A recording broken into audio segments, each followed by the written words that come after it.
Probably slipped and spent $500 through his Apple Pay. All right, hey, I welcome back considered it for a to. split. Okay, all right, welcome. Hey, everyone chill.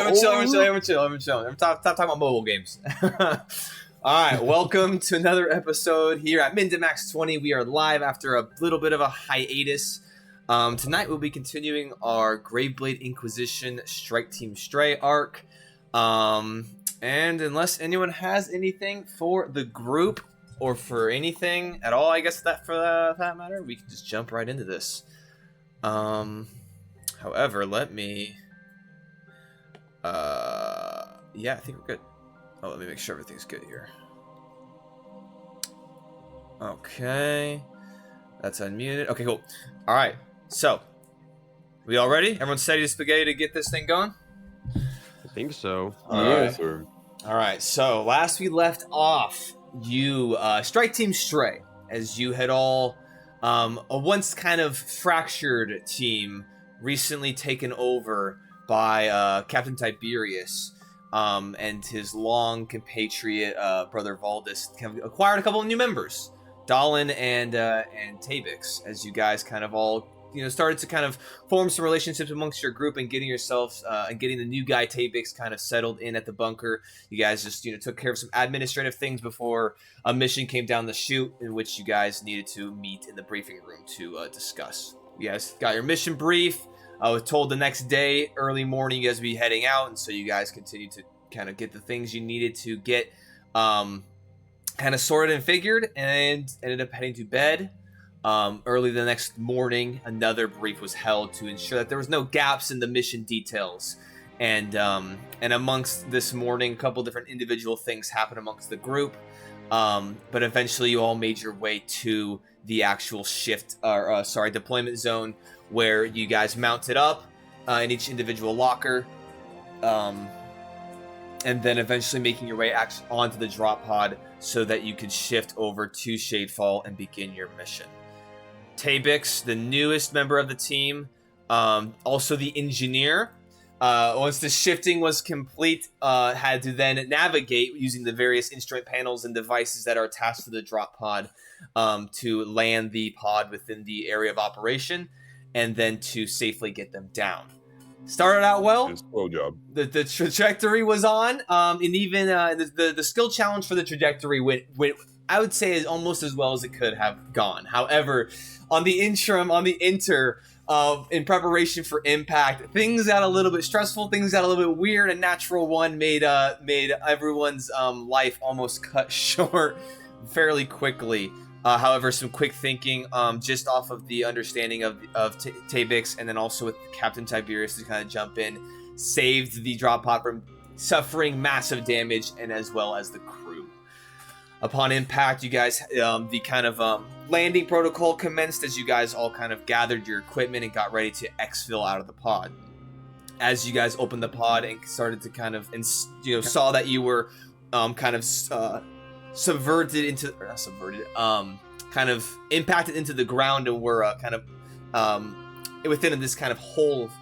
As you guys opened up the drop pod, you guys realized that the air itself was kind of hard to breathe, and kind of had this harsh tone to it. Nox, chill out, dude. What? Crazy boy. As you guys kind of, upon this kind of understanding of the air, there's a couple rebreathers that were donned. But I want to say Tiberius and Tabix, I want to say you guys put on rebreathers before exiting. And as we ended last session with you guys kind of all exiting back, or kind of all exiting the pod, kind of establishing a little bit of your surroundings, and then with Brother Valdis grabbing the last little bits of equipment, and you all kind of making your way to kind of my music just went stupid mode. So that's where we start off tonight, as you all are kind of standing kind of out of this impact crater of the drop pod. I will say this though, Valdis, I would assume that you would have closed the drop pod doors. Yeah. Singular door. So I guess I wanted to establish the bag that I had last time.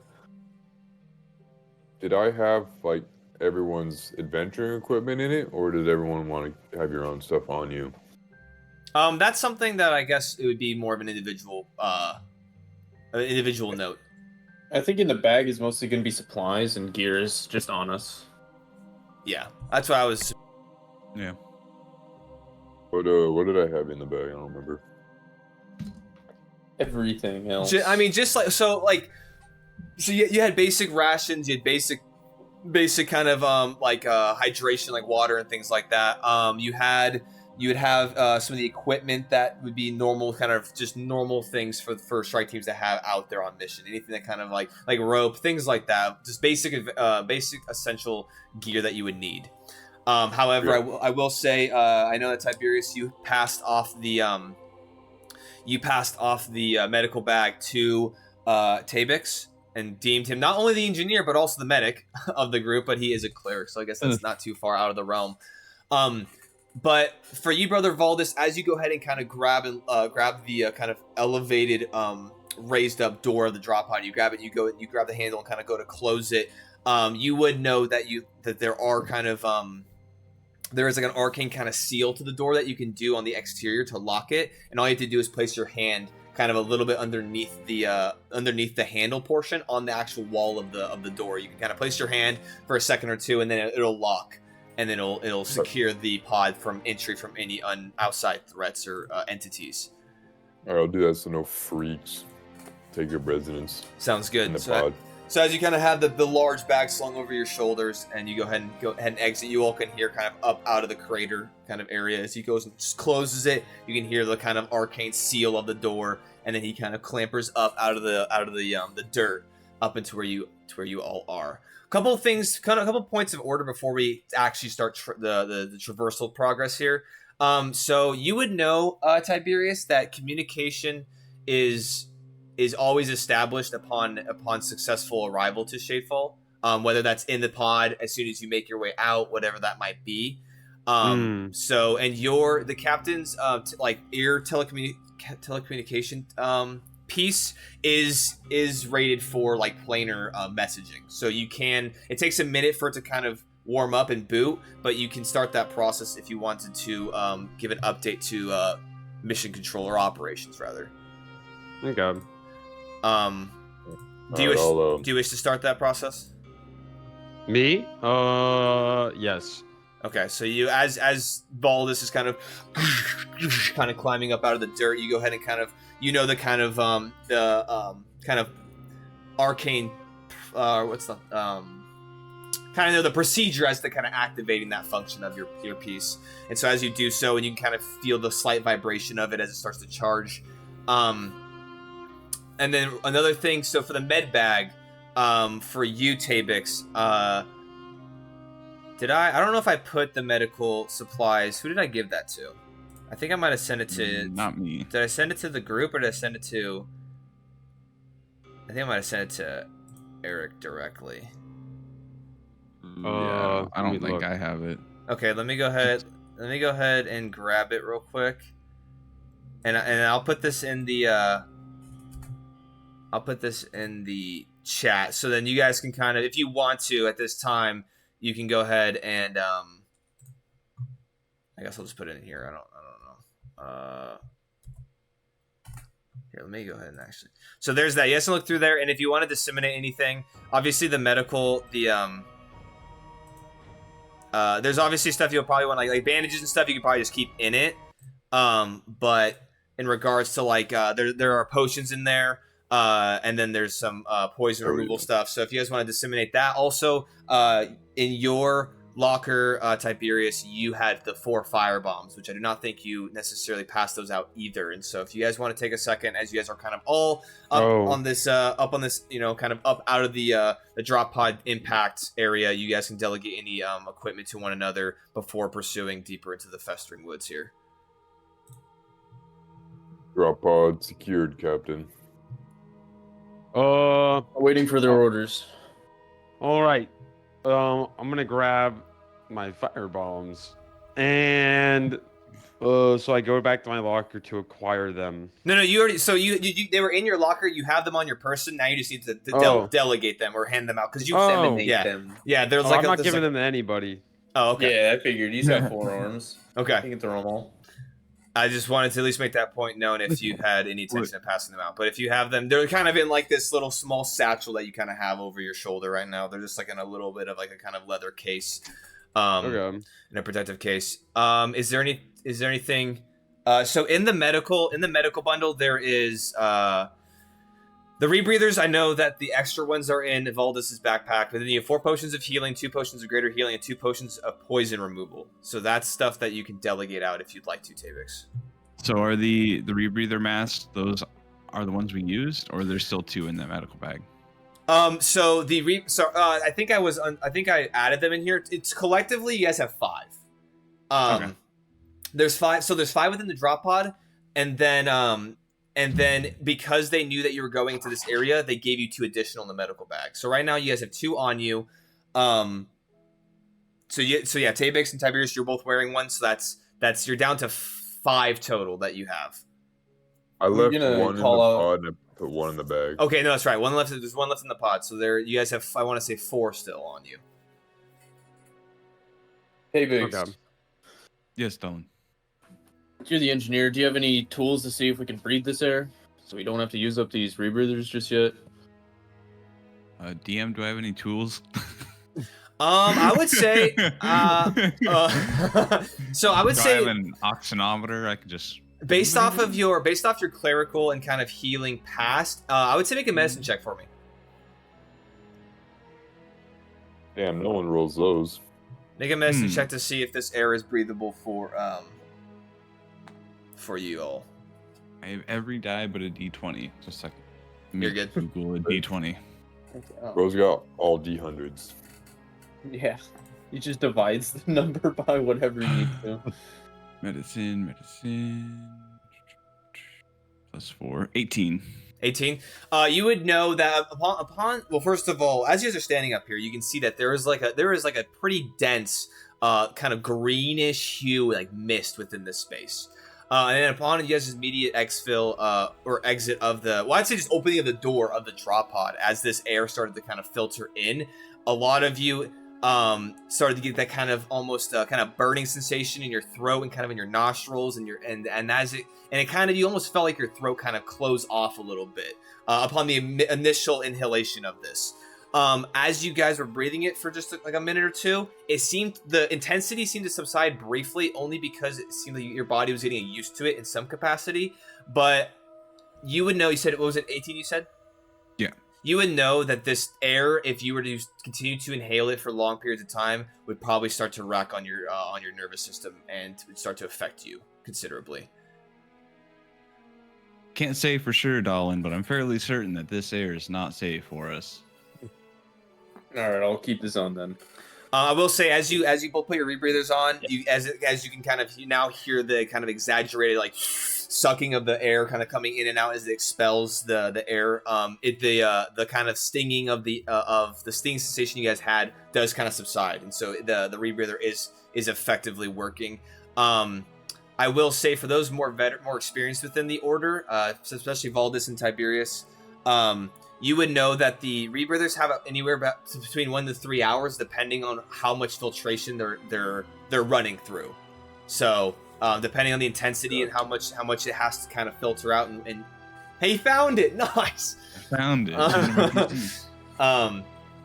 So you know that's kind of the allotted time. I will say, to go into you, Tiberius, you hear like the humming, and you can kind of hear like a couple chimes that indicate that the earpiece has connected back to across the plane back to the material plane with the bunker. If you'd like to send out your message.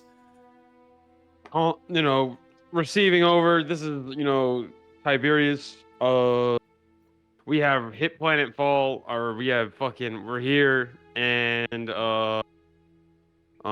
we are gonna begin our operations momentarily. Thank you. And it's pretty normal for it to take a second before something is received, so you're just kind of waiting on a reply to ensure that it was sent through. After like 20-30 seconds, you do hear, Excellent, Captain Tiberius. We hear you loud and clear. Good luck on your mission. Keep us posted on anything further. Over.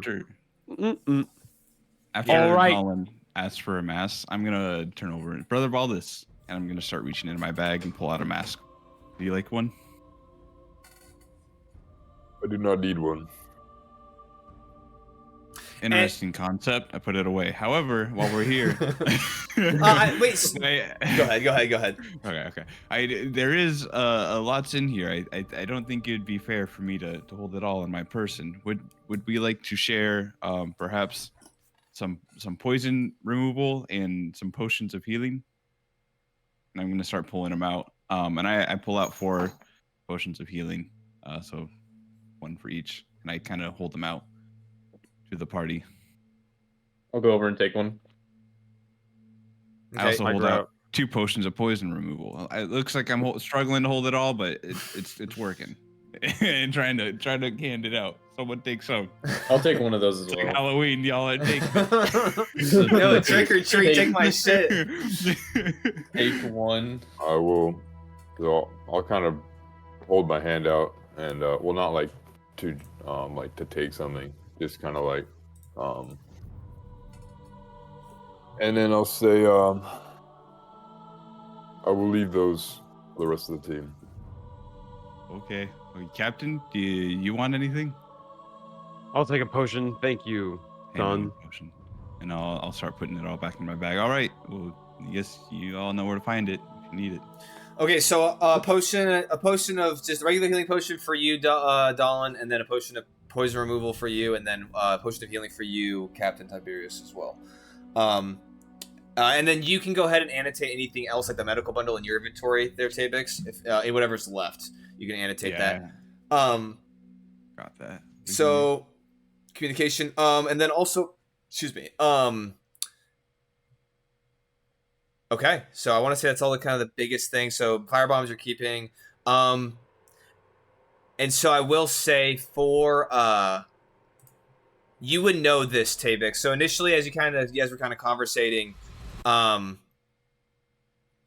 immediate kind of exit of the pod, Tiberius was kind of indicating that you guys should head in a southeast direction, which is accurate to in the description of like kind of the general areas we're aiming for. However, you kind of having the overhead view when you guys were landing, you could surmise that you could probably need to now head more in a northeastern direction, just based on the trajectory. You were kind of landing kind of west of it. However, with the kind of last minute disruption and with the impact kind of the impact protocol kind of going a little bit awry, you kind of landed. So like here's like the kind of space you needed to land into. You kind of started out kind of almost central over the woods, and then you using the thrusters and whatnot, you kind of navigated to that southeast area and kind of were able to discern where. However, when you actually impacted, you kind of landed a little bit southwest of that kind of designated area. So now you need to head northeast to make kind of headway to that area. Do I have like a distance in my head that I would be able to? Yeah, I would say make me an insight check real quick, just to see if so you can try to think back and gather how you approximately how far you landed off. 24. Damn. Okay. Yeah. With 24. You said 26. Okay. 26. With a 26, I would say that nice. you would know with confidence that you are probably about I would say anywhere from 5 to 8-ish miles off of where the general area where you need to be, and kind of where you kind of triangulated where the location is of the ruins. And that you knowing kind of the pacing, especially with all your guys' gear, it's probably gonna take you roughly 3 hours to get there or so. At like a regular pace with all of your equipment and whatnot, just kind of trudging through. Obviously, certain things can dictate differently, but. Okay, so I just want to clarify. It's going to be a few hour trip there. Do we have to travel back to the pod to get back up? Yeah, so to exfil out, you need to make your way back to the pod. That's when you initiate the plane shift protocol on the pod itself, and then you would go back. And how long does our mask last? 4 hours? you could ask asking the other members of your group that are more familiar with them. It's anywhere between 1 to 3 hours, depending on how hard the masks work and filter. So I would say with your medicine check that you just rolled and just kind of your understanding, you're assuming that this is pretty dense.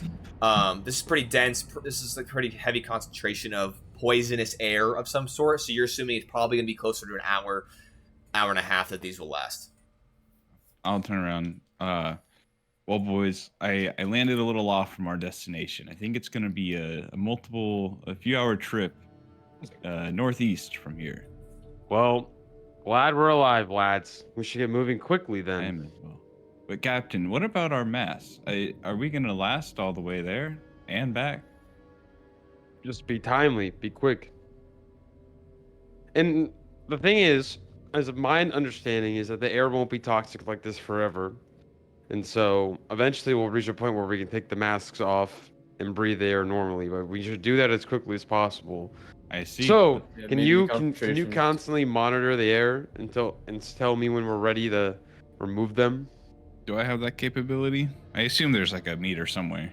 I would say with you heading the fall of the drop pod, you can you having that very close overlying just kind of overall glance of the area. You notice that this like fog and this like congestion of this mist was like encompassed this landscape like on all for miles and miles.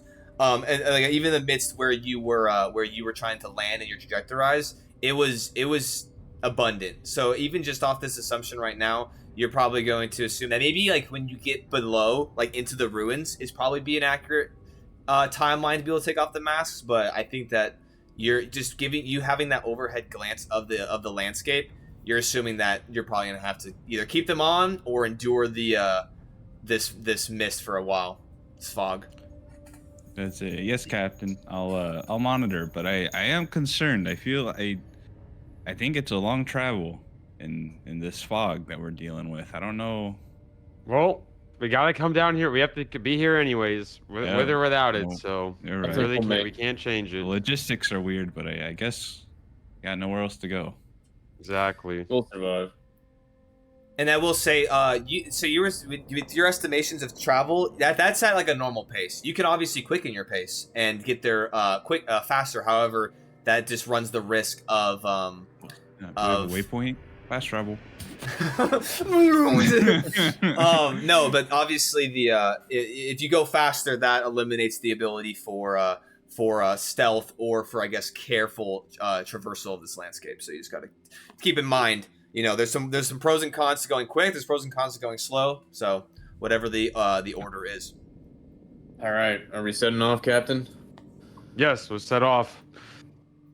Lead the way, brothers. Okay, so I'll take point. So using your kind of like built-in kind of compass that you have on your kind of forearm kind of portion of your armor, Tiberius, you kind of figure out where northeast is, and then you can kind of direct the front marching individual in that direction. Which I will go ahead and ask, what is the marching order as you guys step off here? I'd like to have Dallin in the front, and then Tavix, and then myself, and then I want Valdis covering the flanks in the rear. Got it. Okay, so sorry, one more time. Dallin in the front. Okay, Dallin. Then it's Tavix behind him. Okay. And then it's me, and then Brother Valdis in the rear. Okay, perfect.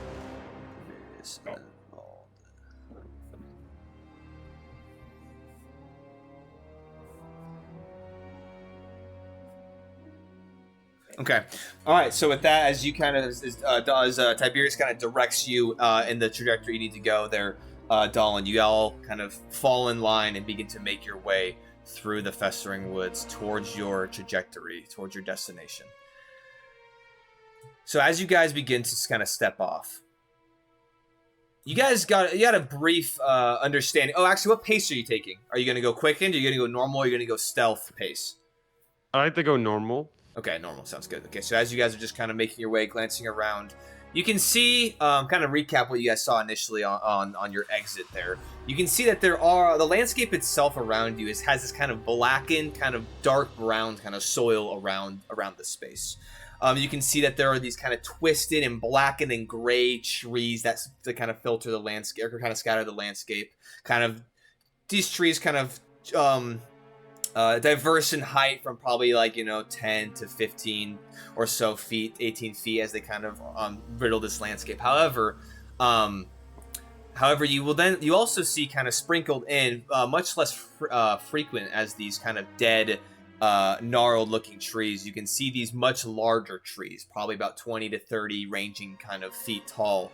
And it's off these trees that you can see that they have this greenish hue to them, and you can see that these large kind of cracked portions of the bark and holes that jut and protrude out of these trees, you can see is where it's a slow just running of this sickly looking green kind of ooze of wet material kind of just careening down the side of the bark and slowly making its way to the roots, and kind of filtering off into the landscape. You can see a lot primarily around these larger trees. You can see that these kind of that the roots will kind of they go into these puddles of sorts. These kind of and the puddles vary in size, but there's kind of this kind of thick greenish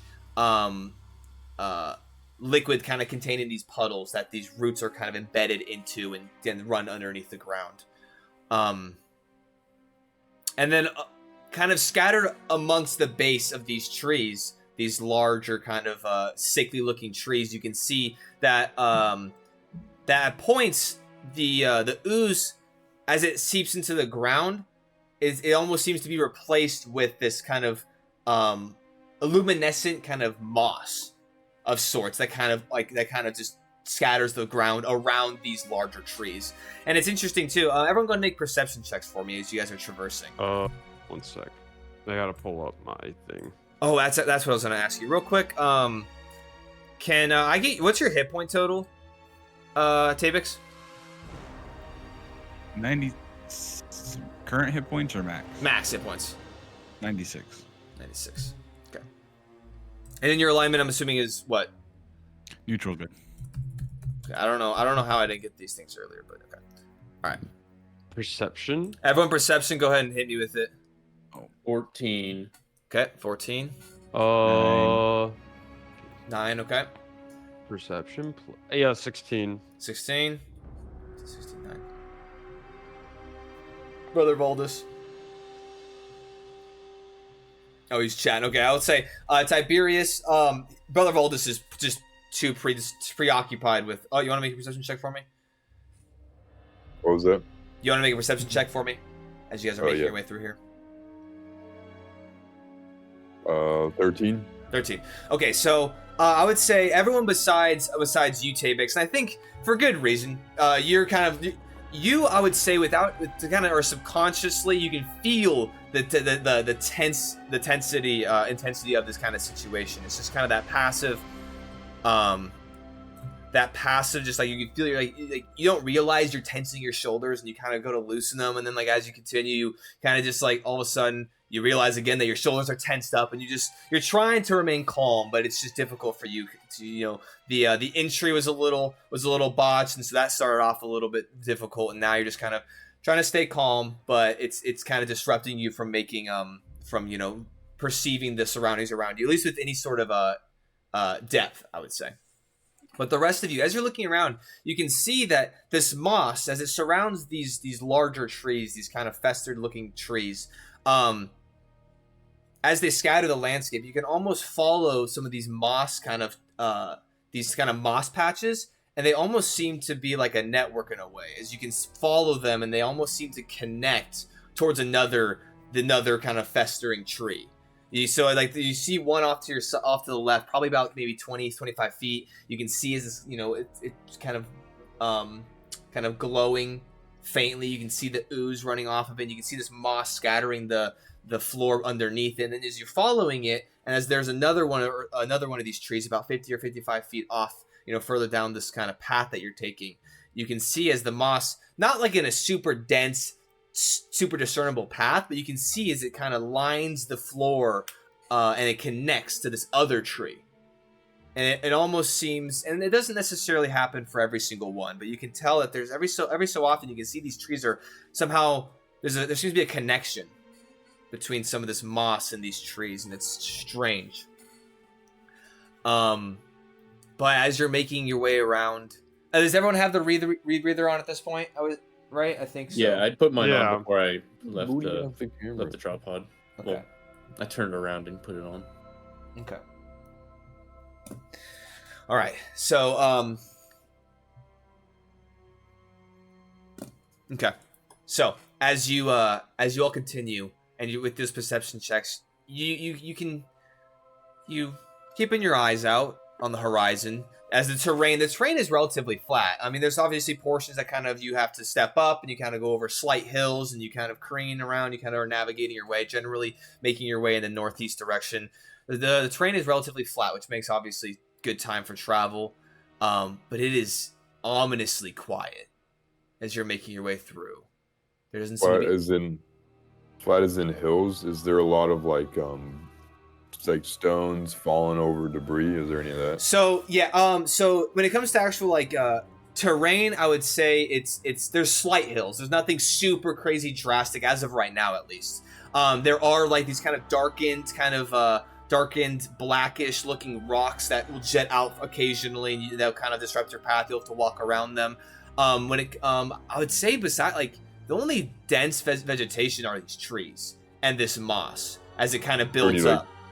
Are there pools of like the water and There are occasional pools that you have to kind of I would assume that you guys would probably just cautiously make your way around them, and you can see that they just are the water itself, if you want to even call it that, is like this kind of thicker greenish kind of liquid that's just puddled up and kind of and you can even as you're walking, Brother Valdis, and you guys make your way past a couple of these puddles, you being at the back kind of keep your eye on one, and like a bubble kind of off this water as you kind of are walking past and have made your way past this puddle, and it seems that there's something going on, but for the most part, I need to roll perception. Can I do like a rear guard check? I mean, your perception is based off you watching the rear anyway, so okay. that's kind of your field of fire. I'd like to turn to Tiberius after like 20 minutes of moving. Mm-hmm. Everything's gonna see and hear us anyway. Should we up the pace a bit? Correct. Let's make it timely. Okay. Haha. All right. And so I'll up the pace a bit. Okay. So as you guys go ahead and go into a quickened pace, you guys start to kind of navigate at a much faster rate now at this point. Nox, what's up, dude? Go lay down. Lay down, buddy.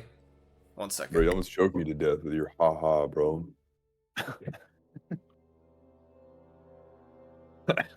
This man said, "Haha, go good. faster, haha." Huzzah! So as you guys continue now at a faster pace, you'll kind of pick it up, and the armor you guys wear and the equipment you have is not light, so it is fairly difficult, but you guys can at least pick it up to somewhat of a jog, which will inadvertently cut time off of your travel. Do I have any problem moving along the muck? Just don't step in the muck. Well, Am I sinking into the ground? no. So I would say, like, besides the actual just like puddles that you see, the ground itself is firm. Like, it's not like a bog or anything. Like, there's just puddles, Gotcha. and there'll be kind of portions that the earth is kind of softened by this liquid, but it's not like the earth is solid, and there aren't any issues when it comes to navigating that. And I would assume you guys would kind of just pretty easily kind of just dodge that and keep on your way without making any unnecessary risk. However, I would say by about probably the 30-40 minute mark, there is a portion where as you guys make your way up, there is this kind of larger clearing of some sort, and there you just see kind of scattered amongst this space 4 or 5 of these large kind of these larger kind of festering trees that you can discern, and they're not super close together, but you can see that the moss at this point has just completely covered the landscape in front of you as they kind of go and connect to each of these trees. I would say the farthest out across from you is probably about 250 feet, and then to your left and right, for as far as you can see, probably about a couple hundred feet, you can just see this large moss just kind of patch in front of you. Because this is actively blocking your way, do you wish to proceed through the moss, or do you wish to just kind of circumvent and go around? You can't really see how far it necessarily goes off to the sides, but you're assuming in some capacity you could probably take a little bit of time to at least try to go around. And it's about 250 feet across. I'd like to use Mage Hand and like press into the moss a little bit and see what happens. See if it just like gives a bunch, or if it's relatively firm. Oh, you got Mage Hand too? So as you cast Mage Hand, what does your Mage Hand for flavor look like? Anything distinct about it? Less of like a physical hand and more of just like an apparition of force that is able to just manipulate whatever is surrounding it. Sounds good. It's surrounding. Okay, so it's almost like this kind of cloud. It's almost like a weird distortion of air, kind of in a way, as it kind of interacts. Yeah, it makes a slight haze in the area in a similar color to the scarring. Okay, it's like a purplish kind of haze as it kind of apparates, and you go and you can as the rest of you kind of see this, and it goes to start to press onto the actual moss. As it presses down, and it starts to kind of move. What force? Are you like just tapping it, or are you like pushing? Yeah, basically just like a palm pushing down. Okay, so as you're pushing it down, you push it down with no real resistance, or you can see that there's no real resistance to the actual palm of the Mage Hand. However, you start to see after a couple seconds of you doing this, you start to see the moss kind of start to shift and move slightly, and as it starts to it seems to start to move and dissipate, almost trying to move away from this impacting force, if that makes sense. So it's like all the moss underneath your Mage Hand is starting to kind of separate pretty slowly, but it's starting to move and shift as it starts to as this pressure is pushed downward on it. All right, I'll dissipate it. As you dissipate it, Captain, did you see that? What? Are you playing Skylines, bro? If you're playing Universal Skylines, No, I'm being serious. I said, what do you see? I put a little force down onto the moss, and it kind of just spread it out from it. It doesn't seem to be very deep. It's just ground beneath, but it does move on its own. Well, not surprising for these parts, right? I don't know. I mean, I don't know what to make of it. Make a perception check for me. We could try just sprinting across. I got 10. 10. Okay. As you're looking out, you can meter, right? As you're looking out, Tiberius, you look out and you can see that amongst this kind of vast landscape of moss that covers the ground in front of you, you can see there are portions of it that have kind of built up. Like there's like these little mounds of some sort. I wouldn't say necessarily little, but there's these mounds in various degrees of sizes that kind of are built up across this space. There's probably, as you're kind of clocking them in, at least in your direct kind of pathway, there's probably about maybe six or seven of them kind of scattered, kind of relatively from the straight line that you would take to cut across this. They're kind of offset. Many more across this large space, but there's probably about 6 or 7 kind of built up. But you kind of just with your normal vision, your eyes that you're looking, you can't really discern anything further from at least this distance. However, you do have tools that could obviously magnify your perception here. Well, don't I have the thing on my suit? I sent you all that thing on you. It's the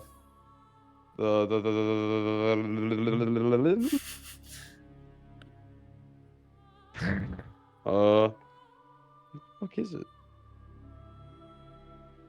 It's the binocular things. I can't find it. Oh, I found I it. sent it to you in Discord too, if you can't. If you No, didn't. yeah, I found it. It's the magnification lens. Yes. So I activate my magnification lens.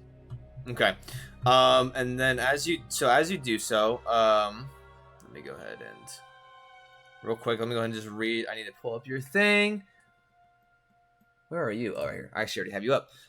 Okay. So real quick, magnification lens. What range would you like to set it at? I'm gonna set it at 5. 5 times? Okay, for 1 minute. So as you attune to this your suit of armor, you kind of just think distinctly to access this certain tool that you have, and all of a sudden, kind of out of your helmet, you can hear and you can see. The rest of you see this as well. That this like kind of small Spy Kids glasses. dude, literally the Spy Kids lens that comes out, literally comes out and goes over Tiberius's left eye or right eye, whichever one, as it comes out and it kind of connects over. And you can see these lenses almost. You can see that the lens itself starts to kind of emit this colored hue to it. For you, Tiberius, you can see that your vision now it like enhances and zooms in 5 times your normal perception. And as you go ahead and make another perception check with advantage for me, as you're kind of amplifying your sight here. Make a perception check again. Okay. Yeah, with advantage this time, as you're now being able to perceive things a little bit closer up. I got a 13, so it's a 21. Advantage is roll twice, take the higher number, right? I got so 13 and 9. Okay, sounds good. You said 21. Yeah. 21. So as you go ahead and as you have the magnification lens over your eye, and you now are zoomed in and can kind of perceive everything up close, you can see now, which was impossible to see from the distance that you had originally, glanced out. You can see bits of what look like kind of this white kind of bits protruding out different kind of segments of the moss as it's mounded over, and immediately you can kind of discern as you continue to look and kind of go to the different mound to mound. You can see like a half portion of this weird alien looking skull kind of resting and sitting outside of a moss pile, kind of tucked. Can I roll history or insight to see if I've seen it before on my treks out? For the skull? The skull, yeah. Go ahead and make me, I would say, maybe a history check, yeah. Yeah. Fuck. 7. 7. No. Just thinking back to your current or to the many kind of missions you've done, this skull does not look like anything that you necessarily that you can remember. You can see that there's like you can see like there's only half of it too, which is kind of hurts the ability for you to actually be able to kind of discern what exactly it would have been, as you can only just see like these 2 kind of offset eye sockets and like a portion of this weird kind of broken out portion of jaw. But that's all you can really see, and so it'd be hard to kind of link it to anything that you've encountered. So, well, what does this mean? Can I roll like something to know what this means, or like is it just like a dead skull up there? Nah, make an insight check for me. Insight check. Yeah. I can tell you what it means. I got a 5. God damn it. These 5? suck. I mean, I would say that like it's not. Sorry guys, I'm a dumbass. Well, if you want to, Well, I would say even the Imperium don't know what this is. I would say you have some ideas. You are dumbass. I mean, so I'm not. I say with a 5, I'm not going to give you anything per se, like outside of the normal context. You can obviously have your own thoughts to this. However, you can relay maybe this information to the group of seeing these bones, and maybe you can as a collective can maybe formulate. No, yeah. I mean, I just thought meant like anything from like the insider perspective of going on these before. But okay, so I see that shit. I say, all right, team, listen. We gotta. There seems to be some alien remains up ahead, so stay frosty, please. Like, I guess be like, can I be on guard, like in a heightened alert state? Yeah, for sure. Yeah, so I'm like in alert. I want my team to be alert. Okay, sounds good. So is there anything that anyone else would like to do with this information, or are you guys wanting to traverse forward? Don't stay in the moss too long. Oh, what are we? Agreed. Heard. Oh, so do I see these alien skulls in the moss? Make a perception check as well. He calls them out, and from you looking, you take a look out and kind of to try to see if you can see anything. Roll a 1. Nice. As you're kind of, you go to look out. I'll say I was looking behind us. So as you go, you kind of turn, you go to look out. You can't. It's hard for you to see, especially since you're in the rear, kind of taking cover. It's kind of hard for you to see and discern anything as you're trying to kind of pinpoint what he's explaining to you. All of a sudden, you think you hear a snap or some sort, kind of behind as you briefly took your vision off from the rear. As you quickly snap back and you're looking, and nothing seems to be out of the ordinary, but you swore you heard something. I will just preface for the rest of you, you didn't hear anything based off your past perception. This was mainly just to kind of explain the natural one there. So you thought you heard something, but there was nothing there. But you snap back and you kind of cannot discern what he's explaining. Anyone else? Captain, what is it? I saw a skull up there, but I can't tell what it is. It's just some remains, it looks like. So stuff has definitely gone past here and died. Hopefully we don't end up like that. Is it? I think if we sunken? It's like slightly in the moss. So maybe you don't step on the moss, like Dalin's saying. We should proceed around. Yeah, Are you guys wanting to proceed? Going around, not sprinting through. I'm down to go around. Okay. So as a collective, as you all make your way, are you guys going around left or right? You're in the lead, Dalin. What do you think? We're going northeast. You guys are currently in a northeast trajectory. The straight ahead of you is roughly northeast. Then I'd say we go right. All right, let's go right. Okay, so as you guys go ahead and go right, I will say it is about 40 minutes into your travel now at this point.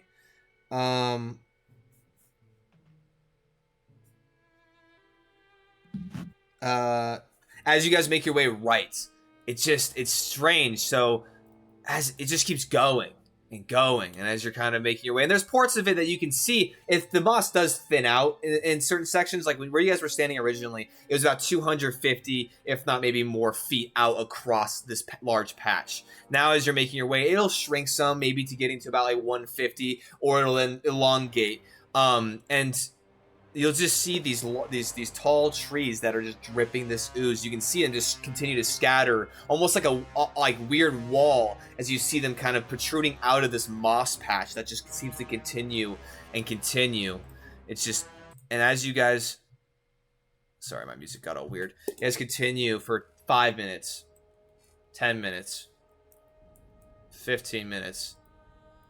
You guys continue to walk and walk. About 20 minutes goes by before finally there's a break in the moss. There's this last tree at the end of it, and it goes on for another about 20-30 feet past this tree. But now off in this kind of area of the landscape that you guys are now, there's just these dead, gnarled, kind of shorter trees in this expanse right here. There doesn't seem to be any of this moss or any of those larger trees. And so after about 20 minutes or so, pushing you guys now at about an hour out here, you guys make your way around. Are you wanting to now kind of shoot kind of at an angle back to where you guys were walking, or are you just going to continue going northeast?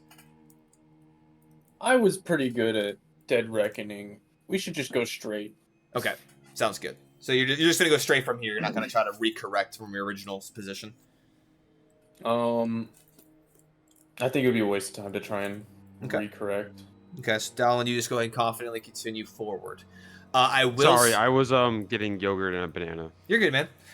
Basically, all you missed was 20 minutes went by. You guys eventually made your way to the end of this moss wall, and now you are making your way kind of further in. So cool.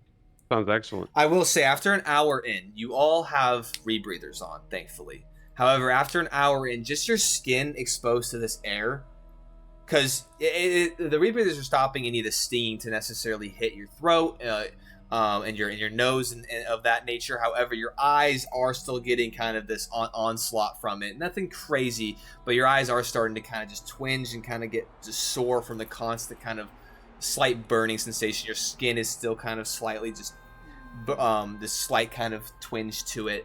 But I would say the rebreathers for the most part are not are prohibiting it from entering your system fully, and causing your body to break down. So, cool. Great. Hey, Bix, do Nice. you have big goggles? I imagine you have big goggles. Yes. And he's got some big ass goggles, and his eyes are not burning. I have big goggles. Big goggles, Dr. no A, eye I Big imagine burning. he's got huge, No. huge spectacles. Hell yeah. Well, my eyes feel so good behind these goggles. Everyone, go ahead and make perception checks. Oh, make perception checks, everybody, with disadvantage because you are at a quickened pace. All right, Dad. Oh, you turd. Get shit on. I got two 11. 15s. Oh yeah. 11. It's a 23. 23. You said 11. I got 11. Okay. It was originally 19. I also Seven. got 11. 11. 17. 17. Okay, so one more time. 20. You said 23. Tiberius. Yeah, 23. 23. So it is this landscape is incredibly eerie. There's no we get that. there's no noise. There's no distinct noise that's emitting from even the trees themselves. Even oddly even the ooze that emits from these trees doesn't seem to make a noise necessarily. This place is ass. And then just the haze itself, it being as thick as it is, it makes it kind of difficult to kind of discern and look through and see. It's just ominous and off-putting. But thankfully, I guess in some ways, with the lack of noise, you'd be able to hear anything, and you can't seem to discern anything, at least not immediately. No immediate threat right now, Tiberius and Dalin. I would say, everybody collectively doesn't hear anything. But I would say for those that are truly, kind of on their game and alert, nothing comes to you either. Another half hour or so passes. And as the half hour hits, as you guys are about an hour and a half or so, probably roughly about, probably a little bit over, or roughly halfway to your destination, all of a sudden,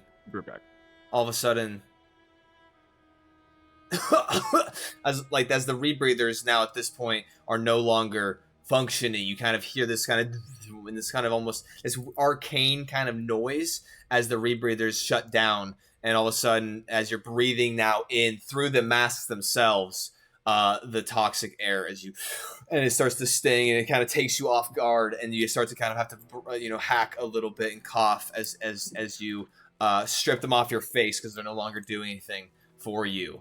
And you guys are now exposed to the elements again. Even without the filter not working, it doesn't at least help a little bit. No, the filter, and even at this point, if you want to investigate the masks to see, you could, but there's just a point. I would say it wasn't maybe it wasn't so abrupt. It'd probably be a little bit over time. You could start to kind of get a little bit of. You could start to feel a little bit of things starting to filter in, and then there's just a certain point where it just it's no longer doing anything for you. So, as you guys strip them off, is there anything you'd like to do at this moment, or keep going?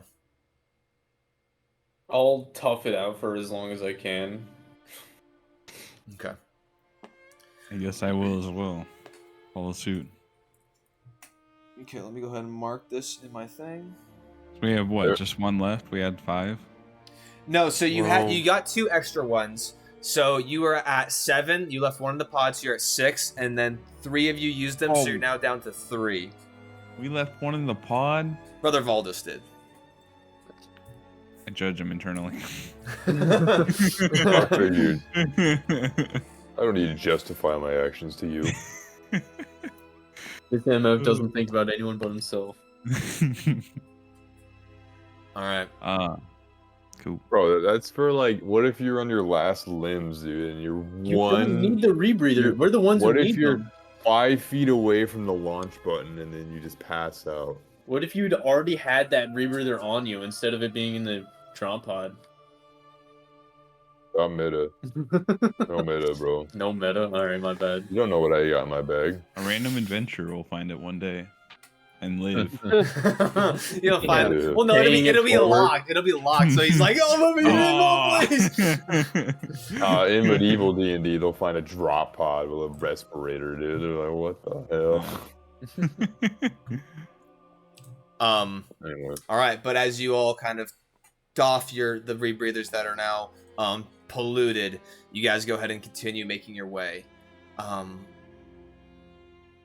However, about another 15 or so minutes goes by as you guys are kind of at a quickened pace. I would say Tiberius, you would notice. Tiberius, are you back? Yeah, I'm here. I would say you would notice this first because of your passive perception being so high. So, as your group is continuing on in this forest, something finally breaks up the kind of silence. And obviously, you guys are emitting noise, like the armor kind of rubbing against itself. You guys' packs, shifting of gear as you guys are making your way through, being basically the only noise you can discern. But off, kind of in the distance, kind of roughly in a straight line from where you are, probably off to the right a little bit, the best that you can kind of discern. You hear this, almost sounds like wet kind of. Can you hear this? It's like a slime from You're the Minecraft. first one. I hate how Discord like nullifies Wait, it. It's like Minecraft it's slime. This is like a slime from Minecraft. it's like this like squishing, slimy kind of just Well, this weird. Yeah, it's a squelch of some sort, and it's almost like but you hear it like reverberated, so it sounds like there's maybe like multiple sources of it as they kind of overlap and over kind of go over top of one another, as you just hear this kind of that's like distant, far off, kind of just like squishing squelch noise. Yeah, I'm like, I'm like, huh? I look alert. I'm like listening. I'm like, I ask, does anyone else hear that? Can you hear this? Can you hear that? yeah. You guys hear that? Yes. Oh, I heard that. I wish I didn't. Got that stupid little thing, like chewing. I ask, It's like I'm a chewing, yeah. Anybody hear that? Do we hear it? Do you guys hear that? Everyone make What is perception. it? Everyone make Okay. perception checks. Everyone make perception checks. 11. You don't have to, Tiberius. This is Oh what you wait, heard. nope, that's a 1. Natural 1. Okay, that's an 11. You got 10. I would say this far off, you guys are trying to clue in, and you can kind of maybe catch. I would say because it's so quiet, those that rolled 10 and 11, not you, Tavix, you're still sweating bullets and like, oh shit, like you're like, wait, Bro, stress. wait, you're like, wait. Yeah, constant stress. You're like, His wait. goggles are fogging up. But for Look down the little Dallin windshield wipers. and Valdis, you guys can just barely make out this kind of squishing, kind of squelching, kind of weird noise. Hearing that, I'm gonna fall back a little bit and get with the group. Okay, Like be within the group Captain. between us and it. Do you hear that? Like, do you guys hear that then? Yeah. Wait, Huh, suspicious. Can you idea anything with them elven eyes of yours? I'm not elven. You got that magnifier though. I think it has a cooldown. It doesn't have a cooldown, but it does only last for a minute. So after you initially utilized it to see those mounds within the moss and kind of discern what was going on there, it like after a minute retreated back into your helm. Oh yeah, I pull out my magnifying again. Okay. You activate it. So as you go ahead and kind of with the attunement of your armor, you kind of can hear it kind of shift and kind of collapse in front of your eye as it kind of comes out of the helm. And I set it to resets 5 times, and I start scanning the area. 5.1 times. Okay. 5.5. Holy shit. That's 2 uses of that. However, go ahead and make your perception check with advantage. nice. That's 25. 25. Nice. Okay. So as you kind of as the lens kind of goes over your eye and it enhances your vision within kind of in front of you. Goodness gracious, dude. This music is like, can I get some like chill music? Damn. Like, we're chilling. Okay. dude, well, no, it's like I have like Oh, so you pass. I have ominous music, but it doesn't just like chill. It's just it starts screaming and people just like these. Oh, God damn. Anyway, as you magnify the terrain in front of you and you start to look around, you can see probably a couple 100 feet off still. You can see a cluster, like a cluster of about 5 to 6 or so, roughly, of these trees that obviously expelling this ooze and plaguing the terrain around you. And you can see all of them kind of they're in a tight knit group this time. The moss kind of wall that you ran into, they were kind of scattered. They weren't super tight and close together. This one they are tightly kind of grouped together. And even within this kind of tightened cluster, you can see that the haze and this kind of green aura that is emitting off of these trees is like amplified from this position. You can see that it's almost like it's almost more intense in this little cropping of trees. And as you're looking, I'd say, especially since you're zoomed in with your 5 times, you can see something off one of the kind of like gnarled branches that juts out of the trunk and kind of the trunk of this tree. You can see this kind of like short, kind of bulbous creature on one of the branches, and you can just see it kind of sitting, and it just seems to be sitting on a branch, kind of up within probably about 10, 15 feet up off the ground within this tree. They don't have a sniper rifle. Throw a rock at him. Brother Valdez, what armaments are you packing? I don't think we need to fuck with the wildlife just yet, Tiberius. Well, we gotta go that way. I have my wrist launcher. That's why I said just yet. Engage contact, Captain. I've spotted a creature on a branch. It's a couple 100 feet off. Like, this isn't just like... I've spotted a creature on the branch. Don't shoot it yet, but proceed with extreme caution. What kind of creature are we looking at? Some slime thing. I pointed in the direction of where it is. It's too far off. That like you guys kind of are looking off, and there are still trees up, like continuing on in this path, and so like your sight line is kind of broken up, and it's hard to discern. But he does point off, and you can see at the very least the cluster of these trees off in the distance, but you can't really necessarily discern anything amongst them. All right. I mean, does anyone have any comments, or are we down to just go, move ahead? I think we'll proceed with more caution, but there's not much else we can do, Captain. Yup. Okay. All right, let's go. Everyone go ahead and make stealth checks for me. Brother Valdez with disadvantage. Stealth checks. Don't need it. I'm not even gonna roll. Okay. I got an 18. Okay. You have heavy armor too, though, right? Okay, yeah, I was gonna say you'd be disadvantaged too, Tabix, but it seems like that it's already factored that in. Yeah, 7 if you factor in the disadvantage. Okay, I got a 13. Okay, so the 17's all right. 2 minus 1. Yes. Nice. So yeah, you are. I heft my hammer and make no effort to be stealth.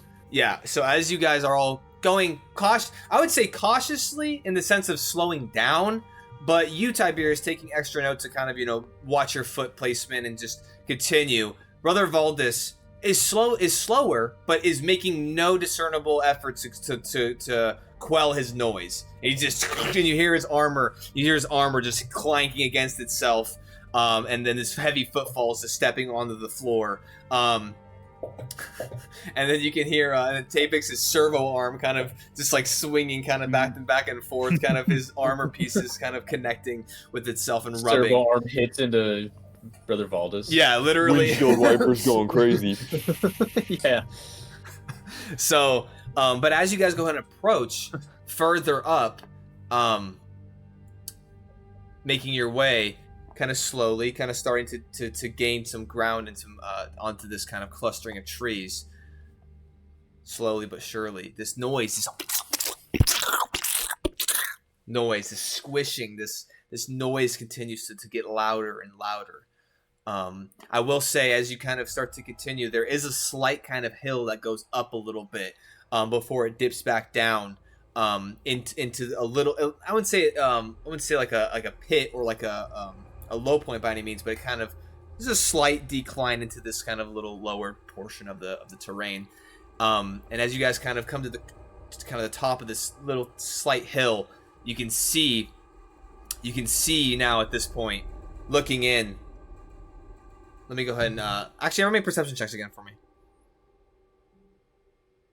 So many perception checks. Yeah, man. Not enough results. 25. 10. There we go, you guys. This is the first one I actually rolled good, so.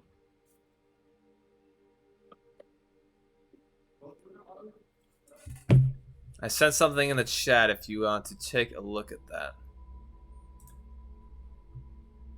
That's unrelated, right? Nah, that's related.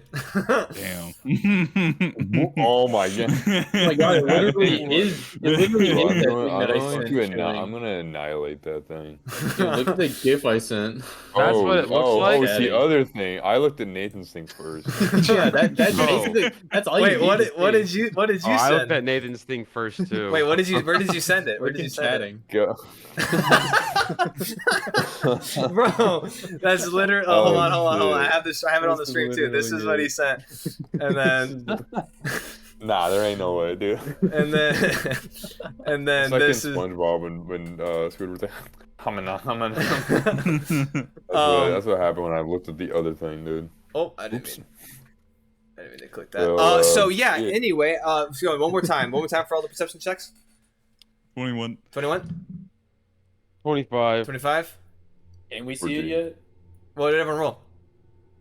10. 14. 10, 14. Okay, so you all can see these bulbous, large, gross, like I would say the closest you can compare it to are either worms or like a caterpillar. I would say a caterpillar only because it has like these, you can see these kind of fat rolls of this maggots, because the word too for it. As you can see these segmented pieces, and I would say maggots probably the closest too.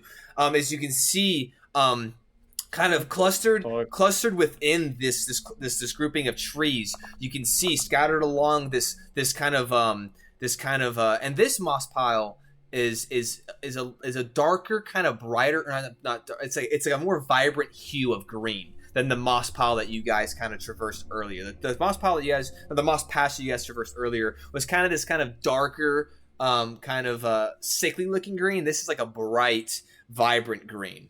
And as you can see a handful of these maggots, these gross looking worms, just like you can see as they're all, you can hear them chewing, and just like and as you're looking, you're all kind of taking a glance, you can see it as their mouths are just like vacuuming up the moss on the ground. As you can see their mouths just like, and you can see There's multiple of them. Yes, there is multiple. From here you count already like 5 or 6 of them kind of on the ground in this space. As you're looking, Tiberius, Tavix and Tiberius, as you're looking, and the ones on the floor for the most part are pretty preoccupied. However, as you're looking around and you're kind of glancing up the trees, you can see one on a branch, and it's looking straight at your group. I wave. How long are these things? Brother Baldus, shoot that thing. As you wave to it, you can see. Is that what you say? I literally say that. How close am I to it? I would say you guys are probably still about maybe probably 100 or so feet off. But you can see the one in the tree. You can see its face. It's like it's kind of round, kind of mouth area. You can see it has some moss like hanging out of its face. But you can see this kind of you can see these kind of dark, large black eyeballs kind of offset to either side of the mouth, and it's just staring at your group as the other What's ones. the range on magic missile? Magic missile. Let me look. Magic missile is going to be 120 feet. 100. All right, so he says that. I immediately raise my wrist gauntlet, and I go and start shooting him. Okay. All right. So real quick, how many bullets do you shoot out of your wrist launcher here? Just one burst. One burst, which I think is 3, right? Yes.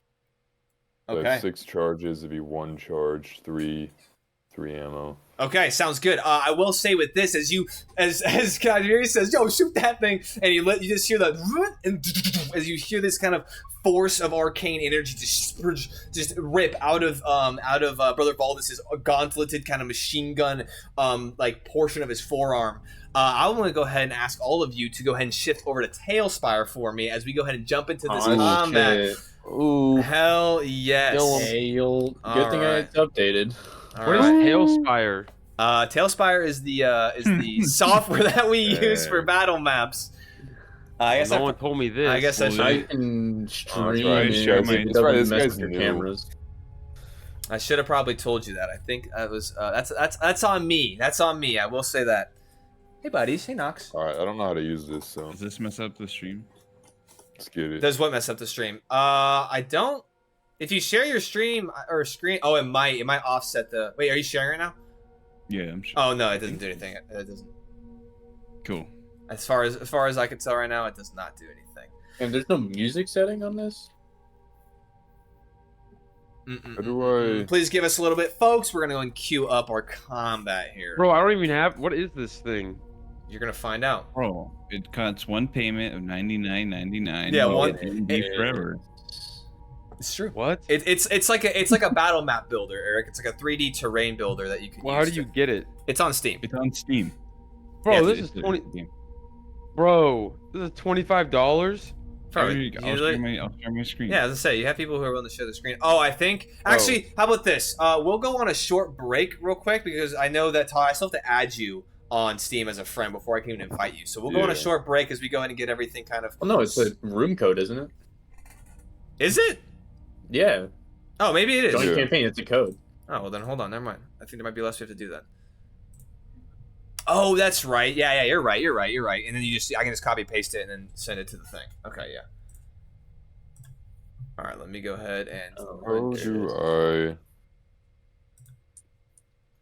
just give us a cup. Dude, Nox is like, nah, I haven't. Nox is like, bro, I want to go do something, my guy.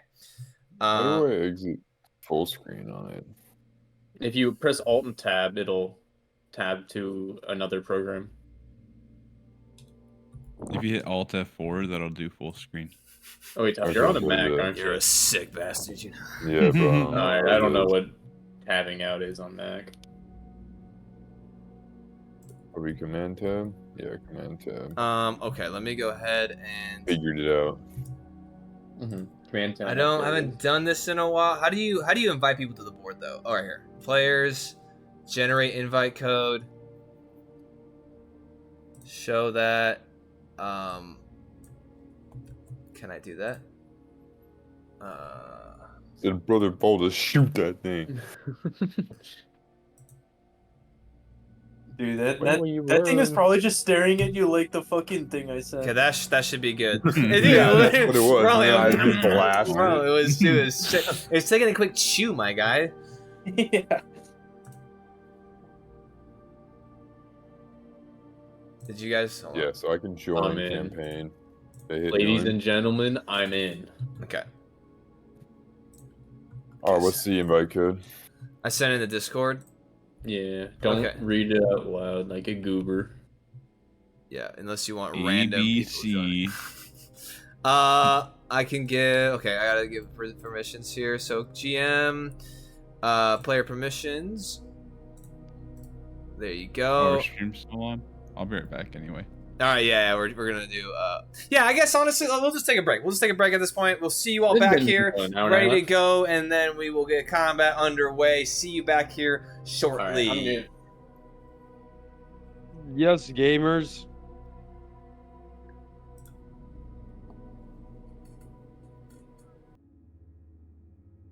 Gamer moment. Just give me one It's like the scene from Pablo Mall Cop where he's like, "Man, I wish I had a baseball bat right now. I could bust you open, see how much candy fell out." All All right, we are back. Let me go ahead one and second. what, bro? What? God needs 1 entire second. I'm gonna go make dinner real quick. Wait, what? Yeah. We were just on a break. I'm kidding. I'm kidding. Wait, I was I've just got to on go a... to Fred Meyer. Yeah, I forgot to hit the gym today. I'm gonna go real quick. Yeah. I gotta go to Fred Meyer. Bro, I'll be right I'm please. gonna make a new Discord account Yeah. All right, well, at the very least, we'll shift over to the and file last year's taxes. to. All right, boy. Hey, a 40 Wasn't like the 40 day extended break, deadline bro. like a couple weeks ago, Corey? Don't Yeah, I worry. The technically deadline? filed my I think taxes so. like Don't a worry. month or 2 ago. Because there was like the Okay. the late filer one. Oh, yeah, I think 10/15. Yeah. Right. I didn't do anything for it. Good Okay. for you. Let's hope. Thank you. Let's hope the stream doesn't crash. We'll see. My computer's doing a lot of shit right now. All right, hey, I will ask that if you guys can just refrain from doing anything too crazy when it comes to like inputs for Tailspire, just to try to help prevent anything. I will say also what's really cool about Tailspire as well, Eric, is that there is a dice roller, so you can use any dice you might Oh, need these things are not that big. Okay. in the Tailspire as well. Oh, nice. No, and I will say, as you guys are now, as just you guys kind of have a perspective of this, they're probably about 4 to 5 feet long, but they're about 4 or so feet in diameter. So they're kind of just these chubby, They're short, fucking fat. maggots. Just these fat little fucks, dude, just slurping on some moss, bro. And I will say also, just like for a little bit of context too. So all the little on the battle map, you can see all like the green kind of tiles on the ground. That's like the moss kind of segments, and you can kind of see as it connects, they connect to one another. That's kind of what I was describing earlier as they kind of Don't touch the as moss. they go across the landscape. I will say, I mean, Todd's not here, but at the very least, we can start getting this going in some capacity. I need everyone to go ahead and roll initiative for me as we get this going. For initiative. Oh fuck, I don't know. All right, Okay. so. Can I activate the terrain boots? I will say, everyone, let's go ahead and figure out initiative. But then, I'll give you guys all a surprise round because the fact that Valdis he used a surprise action to shoot his gun, so everyone else will get a free action, and we'll go ahead and start in the initiative. But at the very least, I can get Okay. everyone down. So, I got a 16. okay, sounds good. That's a 5. Okay, what'd you get, Tabix? A 5 as well. Alrighty. Damn. Let me go ahead and shoot this up. They have okay. All right, so that is going to be. Oh, this is the wrong. It's the wrong shit. So you have a 16. So you have a 16, a 5, and a 5. Okay.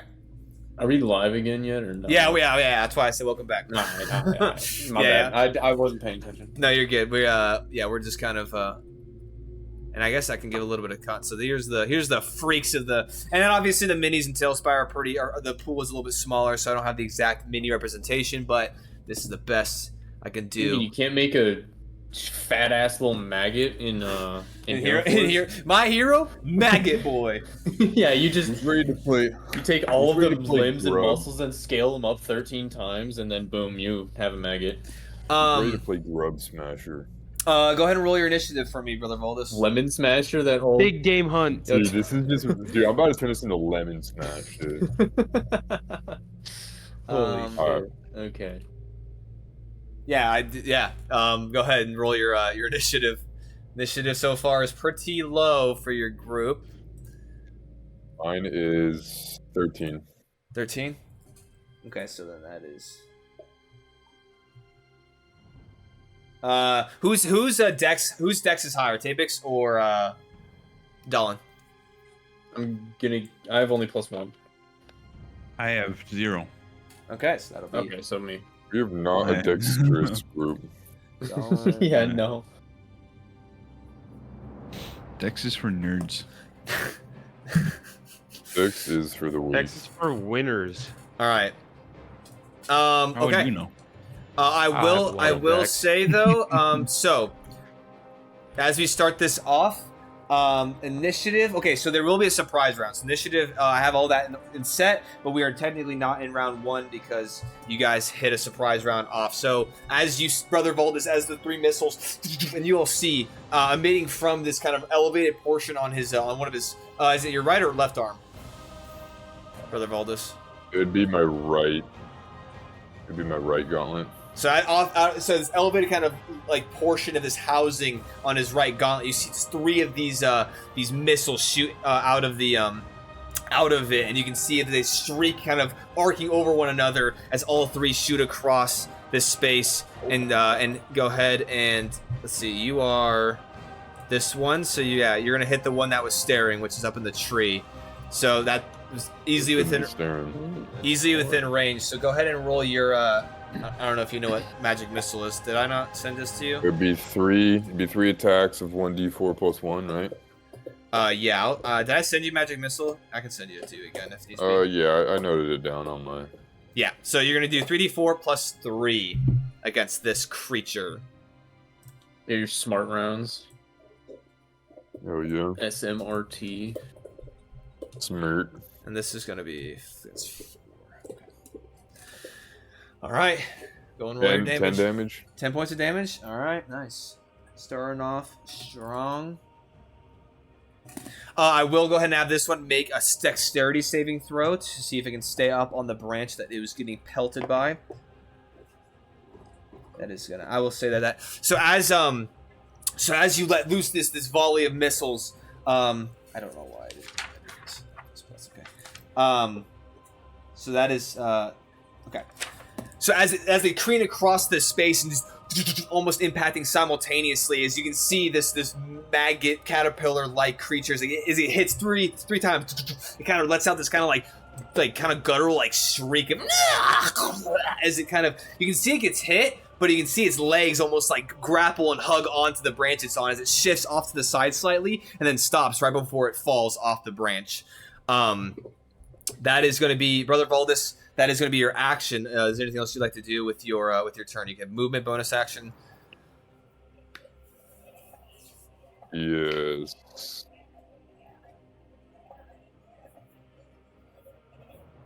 You here, Eric? Yeah, what's up?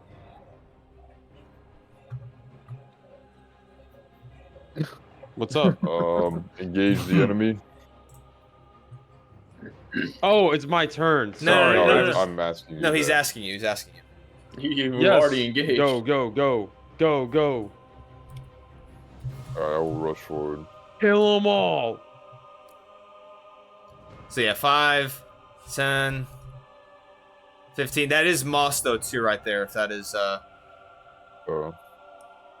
you can go diagonal too, if you'd like. Hold on 1 second. How many? Let's see, where does it say that?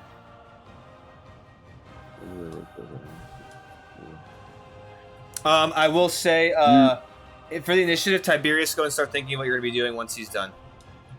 Okay. You will hear Brother Valdis say, initiating annihilation protocol. And I will move 15. 15? Yeah, I would say it's 15. 20, 25, 30, 35, 40, and I'll enter a rage. Oh, shit. And I will move half my movement. Okay.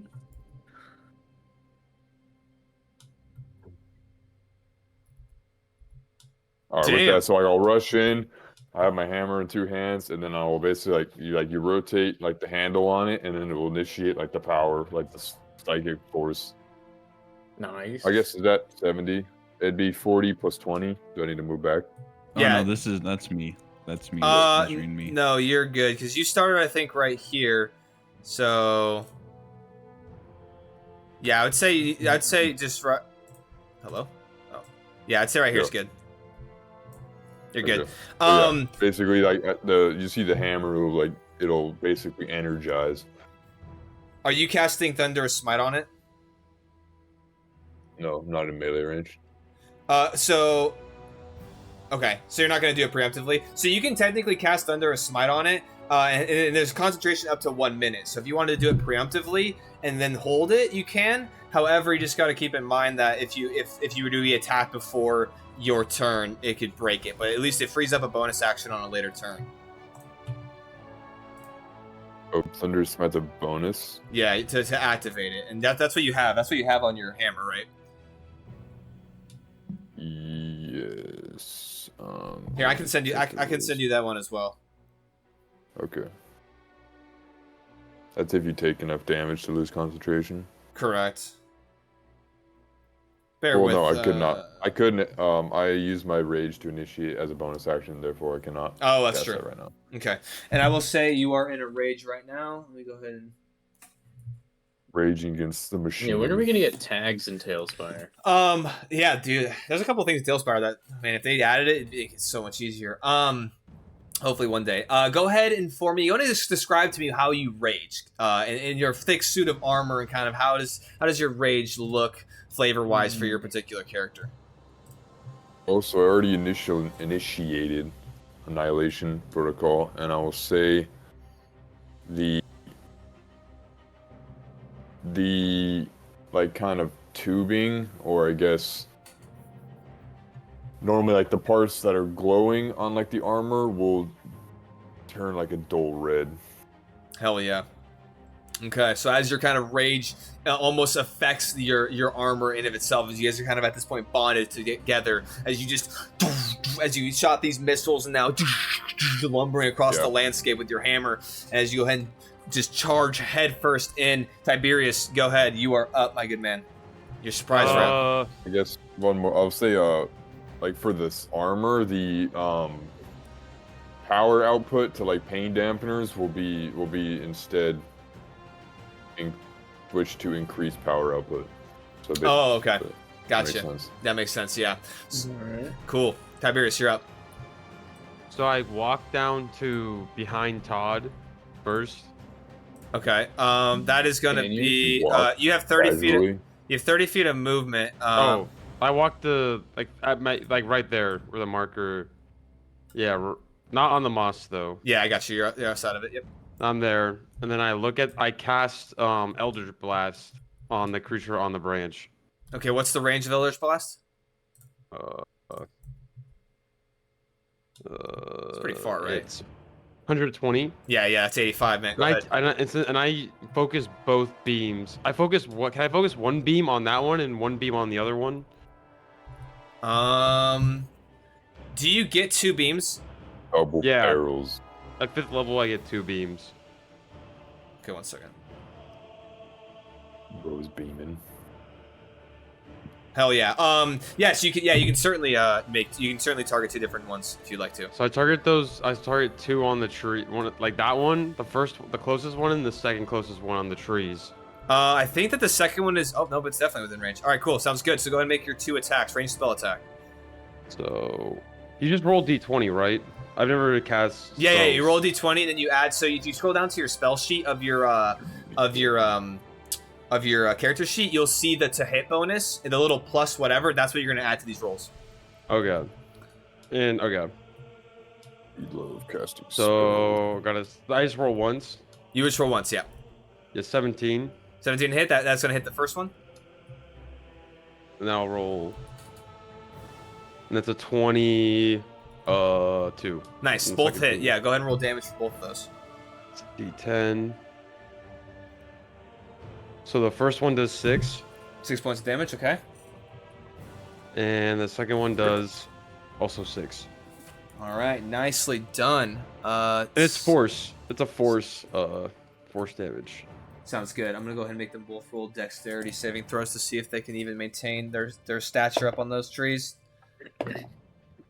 All right, so this one So as you run up and out of your hand, you shoot 2 beams of eldritch kind of energy. One screens up, hits this one in the tree, following suit of the machine gun kind of volley from the Valdis.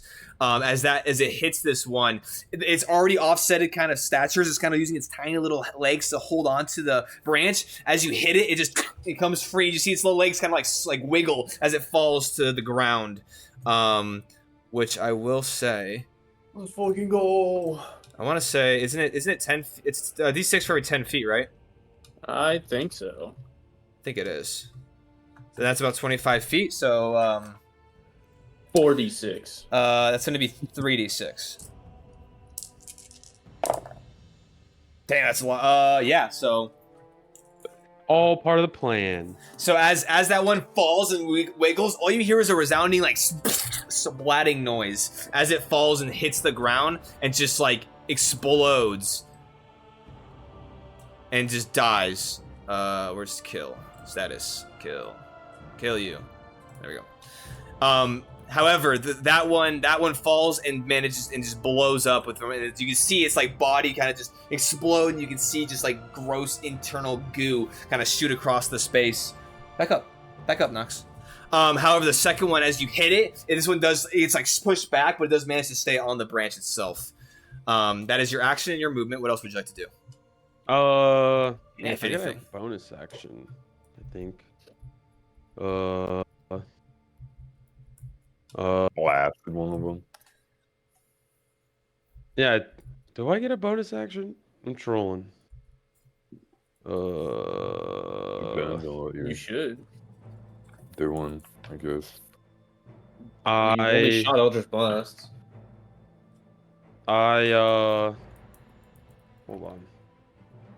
hold on. You're good.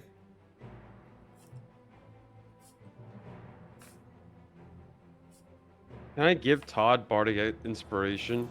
Is that a bonus action? That's what I'm trying to figure out. Under Bardic Inspiration, it should specify. Let me go ahead and read. I can do. It's probably similar in both books, or in the Unearthed Arcana, and then also this. But let me look. Yeah, I use a bonus action on my turn to choose one creature other than yourself within 60 feet of you who can hear you. The creature gains 1 Bardic Inspiration die at D6. Yours is probably at a higher level. Look at whatever you'd get for 10th level. It's a D10. Yeah, so go ahead and mark off an Goddamn. Bardic Inspiration as a point, and then he's definitely within 60 feet of you. So what do you say to inspire your compatriot? Kill them all.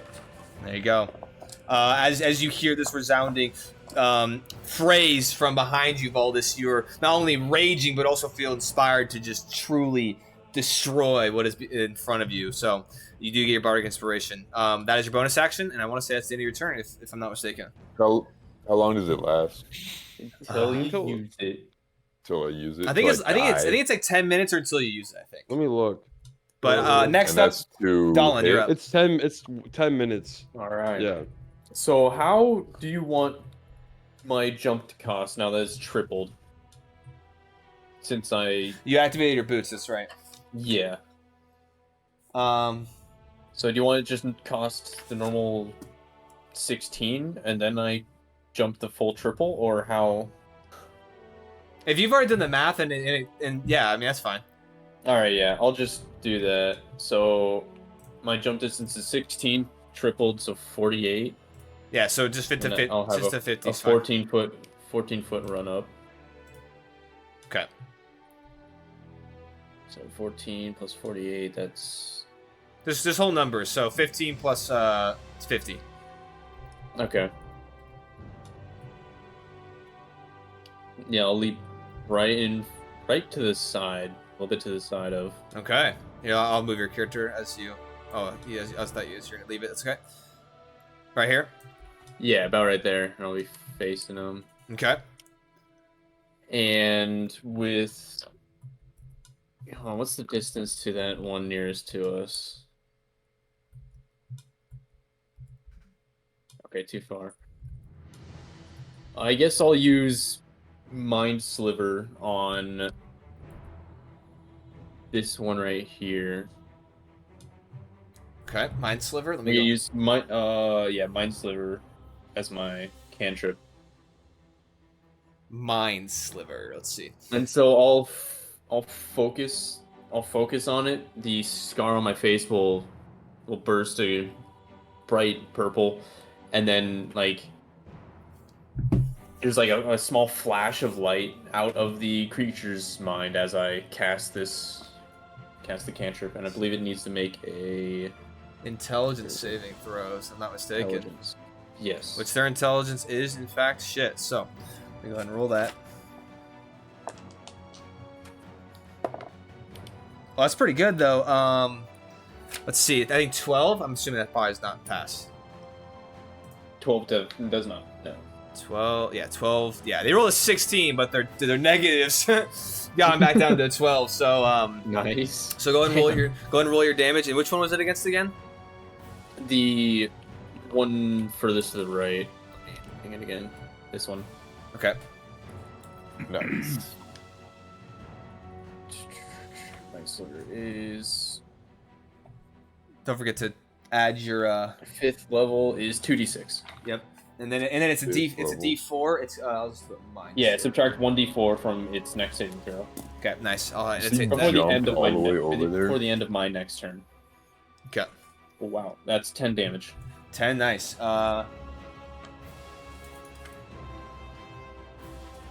Sounds good. So as you running, you just kind of run down this slight hill that you guys were kind of up on, and as you kind of plant down, as your boots activate, you can just as you can hear the energy start to hum. As you're running down, you plant and you just spring up off the ground as you long jump, landing just to the right of and in front of Valdez. You land. And then you can, as just energy kind of apparates, and then you can see it kind of pierce into the mind of this maggot-esque body of this creature. You can see it kind of as it kind of winces and kind of scurries. As you guys are all doing this, a lot of these ones are still just are eating, unaware of what's going on. But then as you cast a spell on it, you can see it kind of as you see some of the moss fling out of its mouth, and it kind of as it rears back. Nice. Is that your turn? That is all that I can do, yeah. All right, go ahead. Tabix, you're up, man. I will run. All right. Nice. Are you wanting to use your action as a Away? dash? Yeah, I'm gonna dash over there. That's about Run away. Is that's your turn? That's my whole turn. Yeah. All right, that's the end of the surprise round. We're at the top of the initiative. Is going to be actually one of the groups of these creatures. Yeah.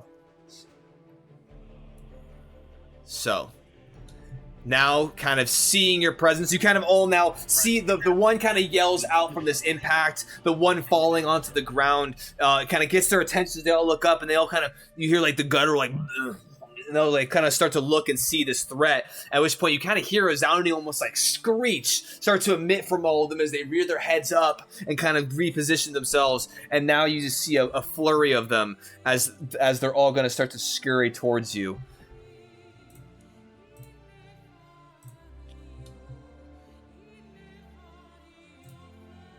That skibbity. Corey, you whipping out your gat these days? For the Rizzler. Shut the fuck up. I want you to say it. I want you to say it, Corey. I'm not allowed to. Please do not. The FBI will open up. Corey, you're so skibbity. My You're in the brain other room. will fucking Corey, you're rot. phantom tax. Corey, you're so Yes, phantom tax. I know, it's just Dude. illegal. Ibu is an agent of Nurgle with his brain rot. Nathan, you're such a sigma. Shut the fuck up. Ethan wouldn't stick out his cat for the Rizzler. Oh my god. Bro, I'm just trying to move my creatures, bro. Can I do I'm that? going to kill myself. Can I just attack these players, please? Whipping out your gat for the I'll Rizzler. hold back You're in the so next combat. skibbity. You're so phantom tax. Please Hate all kill this. Ibu. Can we phantom tax the slugs? Oh my god. I phantom tax Nathan all the time. I take all his food. 7, No wonder 8, he 9, can't 10, stick out 11. his- Yeah. 7, 8, 9, 10. Where's He's 11? hungry. Oh, He's 11's too in this. hungry. 11's in this fucking tree over here. Yeah. 11 ran away. 11 had. Did he take fall damage for that? No, so they have a climbing speed. I was gonna say the ones that you see in the ones that you see in the tree, you see them just start like slinking, slinking down the tree as they just rush. Corey, your frozen camera is on you frowning. I had to reset it. He's good for me. You can, yeah, dude. I have so much going on my PC right now, dude. Like nothing is functioning anymore. Having a stellar time. Yeah. But anyway, so you see them scurrying down the trees. You see the ones that were on the floor of this group just start to, just like, and for being as kind of fat and bulbous as they are, you can see them. They're scurrying pretty quickly across the ground with their tiny little like legs. And you can see them rushing across the field here. That is going to be the end of that first group. It's now going to be back over to Tiberius. You're up again. I'm casting a spell. I cast Synaptic Static in like I try to cast it like around that tree. It's a 20 radius spell. Okay, what's the range? All right, let me pull it up. I'll pull it up. Do you guys see these dice that I'm rolling? Yes. When we cast, hey, you're pulling out the 5th level spell. Okay, shit. The range is 150. The range single target. I'm gonna be sad. The range is 120. Feet. The range is 120. Damn. Oh, I'm looking at a different spell. But you're right. Are you wanting to move 30 feet forward? Yeah, I moved 30 feet forward. Oh, dude, I'm gonna have to. Bro, I'm gonna have to break your heart, my friend. Wait a second. Hold on. You're gonna move 30 feet up. I moved way. Hold on. I moved for 30 feet up. Yes. Okay. You go ahead and slide up. And where are you on the place this, my guy? No. Well, should I use a 5th level spell right now? I will say so. I will say this. Meta, I would say no. Hey, just keep this in mind. You do have more to go in the mission. I will say that. I mean, obviously, you know. I would just say this arc is a little bit of a resource manager. So I mean, you could definitely do it now, but I would say maybe, I mean, if things start to get maybe pretty hairy, I would maybe use something like that. But I think this early on into the mission, you might want to hold off on some of your heavier hitting spells. But that is ultimately up to you. Well, then I will say cast, in game, you have faith that I'm Brother gonna Baldur's will kill all these things. Shatter then. Okay. Let me go and pull up that. In game, you have faith that your bardic inspiration will not go to waste. Okay, so all right, so 60 feet away from you. So now you moved up your 30 feet, 60 feet away. Where do you want to put it? You basically have anywhere. Put it like by the tree. Okay, sorry. Let me. You want it like right here? Yeah. Like almost centered on the tree itself. Yeah. Okay, let me go ahead. Okay, so it's allow each creature in a 10-foot radius centered on that point must make a Constitution saving throw. Okay, so let me go ahead. And so I'd say you probably want it like right here. 10 foot right. Can I move it to more in the center of the 3 in the front? Yeah. You wanna get it like right here? Yeah. Yeah, that's fine. All right, so as you go ahead and you rush up and you go ahead and like hold out your hand, you cast Shatter, and within this 10-foot radius, all of a sudden you hear just a loud, resounding, just ringing noise burst out. Each creature takes 3d8 thunder damage on a failed save or half as much. So we need to make a Constitution saving throw. What is your DC for your spell? 15. 15. Okay, making a con save. Let me go ahead and check the. I'm gonna check your stats real quick. It's gonna be okay. Okay, so you said 15. All 3 of them did fail. So go ahead and roll your damage. Nice. What was it again? 3d8? 3d8, yeah. 3d8. Yep. All right, I gotta roll a lot of 8s. Give me a second. 8. 3, so 11. 11. Then 13 for the first one. It'll go across all of them. So 3d8 and then so 13 total. So yeah. Okay, so that's against 9, 10, and 1. 9, 10, and 1.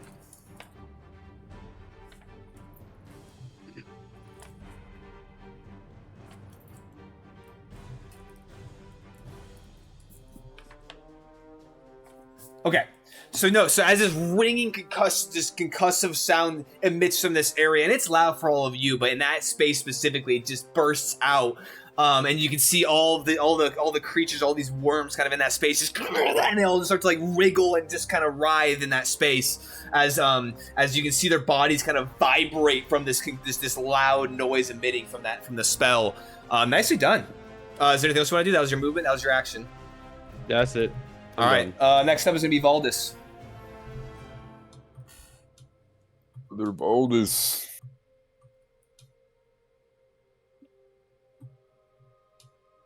I will move forward. Stomp, stomp, stomp. Stomp, stomp, stomp. Am I in range right here of that one? No, he's a little bit closer to like being over here, so you are not within range. Yeah, let me just move him. Yeah, no, he's not in range. Well, he was closer to right here, so. Yo, just hop that gap and plunge your sword into the one that's close. I'm right here. Okay. I'm gonna swing on this one. Sounds good. Oh, I guess I do have one clarification I want to do. I wanted to wait till my turn to do it. Okay, what's up? How did you? Because it's already a special instance for the concentration for Thunder's Smite. Because as a barbarian with rage, I cannot concentrate on spells. So are we able to just do it where like I activate the hammer and then I just use it on the next attack? Yeah. So the ham. Yeah. You don't through the hammer. It does not require concentration, so you're good. Okay. Yeah. So yeah. It's kind of an exclusive thing. Also, I don't like that all of our cameras are just good. Y'all's cameras are getting bugged the fuck out. Sounds Okay. good. I'm going to swing on this one right here. Sounds good. Dylan, how much movement is that? That you were right there. That was 5, 10, 15, 20, 25, 30. You're at 30 movement there. Okay. I'm gonna disconnect and reconnect and see if that'll fix maybe some of these issues. Hold on.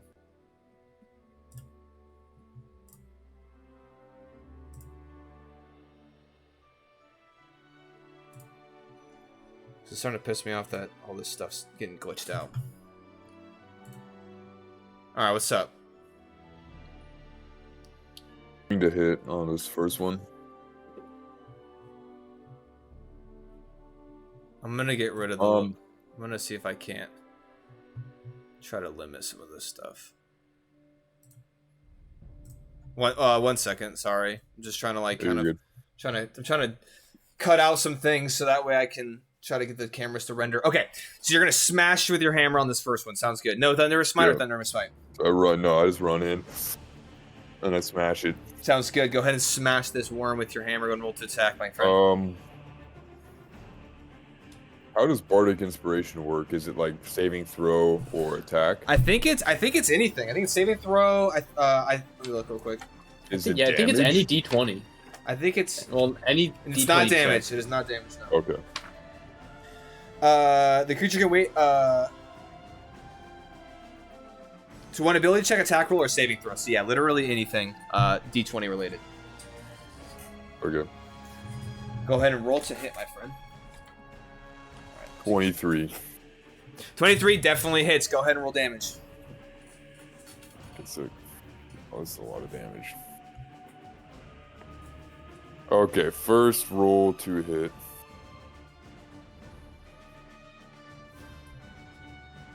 Damage.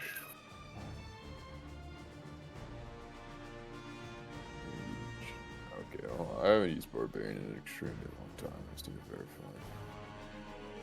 things. Stuff even. Stuff and a couple things, yeah. I'm stuff.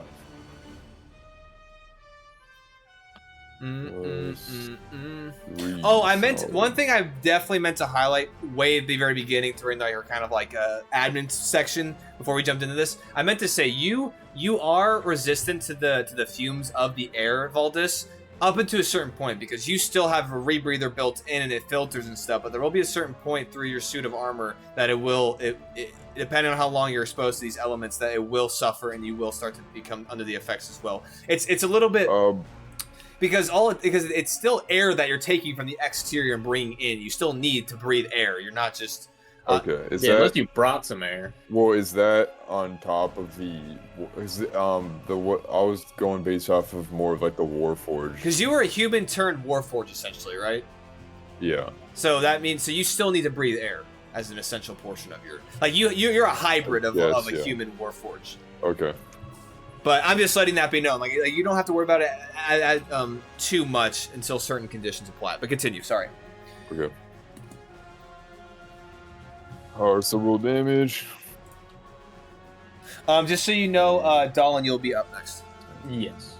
8.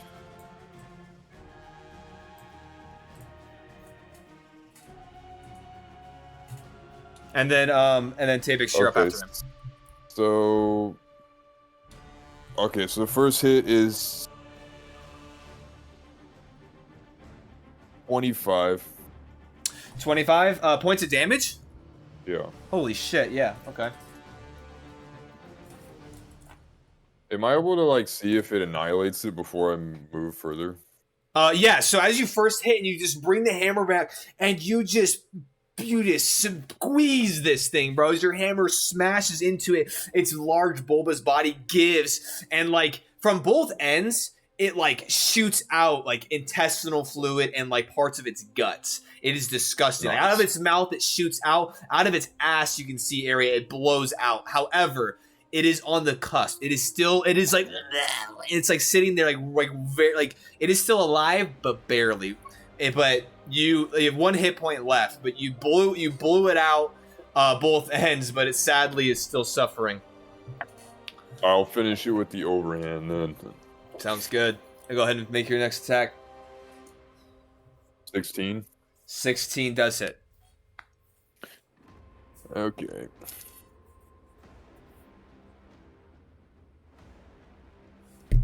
Oh, didn't mean to hit my mic. Sorry.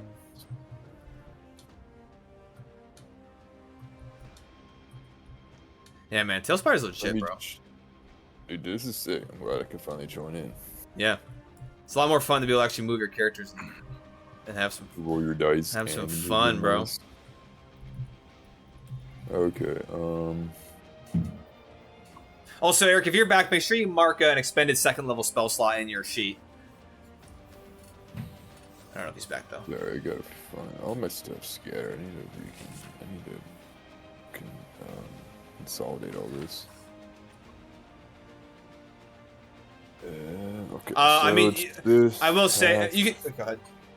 Say, is that one hit point? You can roll if you'd like. I would love to roll. I figured. Another 25. Holy shit! What are you rolling for your damage again?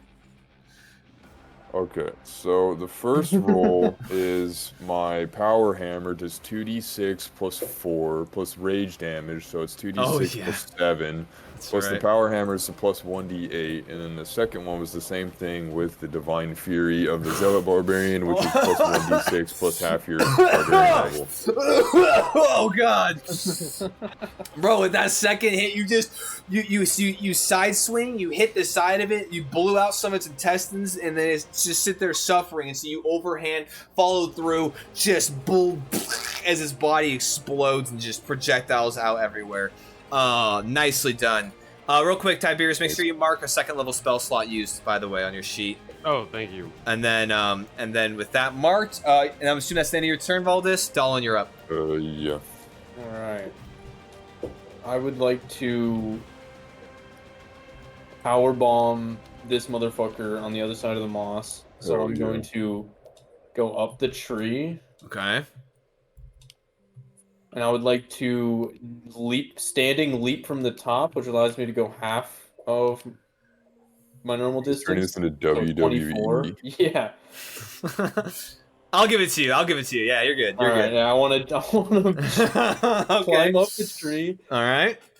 and scream from the top rope, and I will jump across and slam down on this Bro. thing. Dude, make your attack. Or attacks, I guess, plural, because you're gonna assist. Can I negate the fall damage and add it to this creature? Yeah, sure. I'd say I roll another d6 of bludgeoning damage. You throw your And I body at gave him. him the fall damage. I'm landing That's on him. gnarly, bro. Okay. Go ahead and roll, man.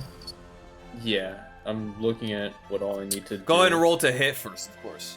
Hopefully Of no course, of hopefully no course. natural ones. That'd suck. That Double is fall damage. Triples it on his neck. 21 total. The only one to hit, that hits, yeah.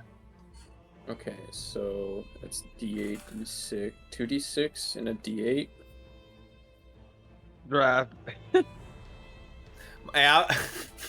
My man fucking Tiberius said 5th level spell. That shit was strong. Alright, that's Bro, he hates these 11 bugs. damage. I was ready to end them all, bro. How much damage? Sorry, Nathan, go ahead. So that's 7 slashing, 2 force, and I think 2 more force. So 11 Unless total. fall damage is bludgeoning.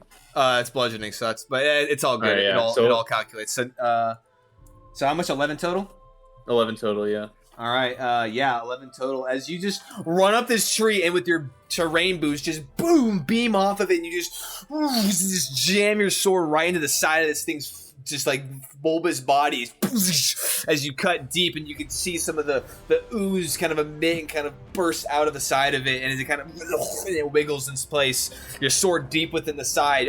It's still up though. With that, I would like to cast Mind Sliver with my second action. Bro. With my second swing, second attack, I guess. Is your And it has disadvantage on the saving throw. is this isn't the one, is it? This is the same one that I'm hitting.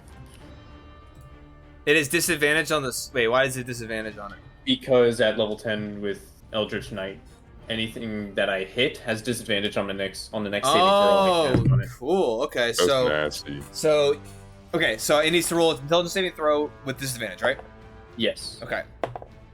Yeah, that is going to be a -1. Go ahead and roll your damage. Damn. Okay, let's see. 1d4. So 2d6.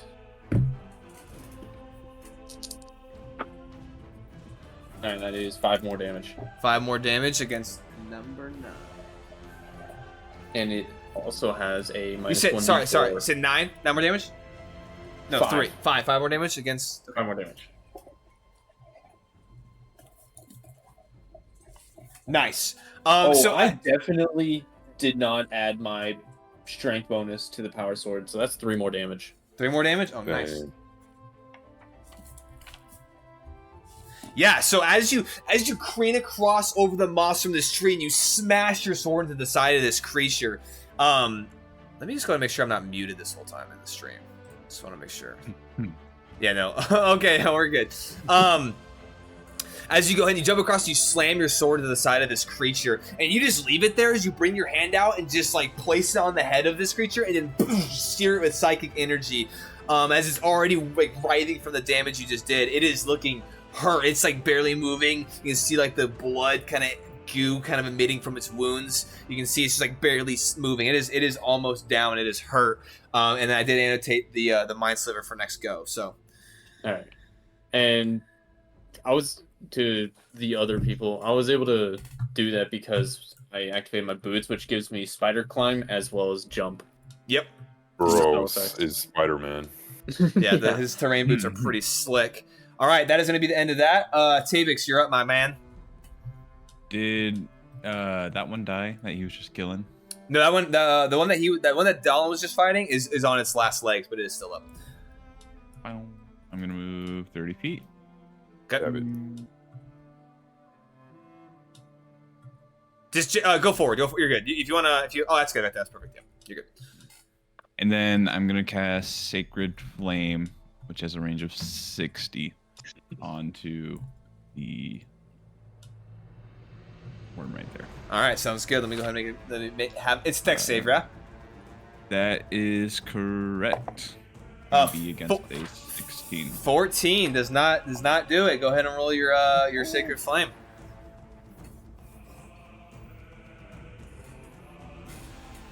It's gonna be 7. Also, that would check. Mind Sliver. I think that would consume my Mind Sliver. That'd be Oh 7 yeah, damage. it would have rolled a d4 minus it. Yeah, so. I'm just. Go double check. Yeah, no, you're right. It would have consumed. Yeah, next saving throw. It's any saving throw. It doesn't even have to be a magical saving throw. Hell yeah, so that would have been worse off, but you still did it. How much damage are you doing there, Tavix? 7 points of radiant damage. Nice. So as you step up, and how does this look, considering this is a kind of inherent cantrip that most clerics? What's the flavor of your sacred flame here? I walk up, pull out my holy symbol, kind of hold it up, and just Boom! and he kind of erupt from the inside. From the inside, blows out, Dolan. You're covered in just this ooze and grossness as this Shield is. No, your shield But is it's as holy. as it was, as it just bursts into this kind of gout of holy flame and light. Nice, sounds good. That's your action. That's your movement. Anything else you want to do? I will not do anything else. Okay, sounds good. Next up is going to be group 1 of these creatures. So that is going to be 1 to 6. Group 1, oh no. Also, that other creature that I hit with Mind Sliver no longer has it. No longer has a mind. Yeah, I erased that. Thank you. Okay.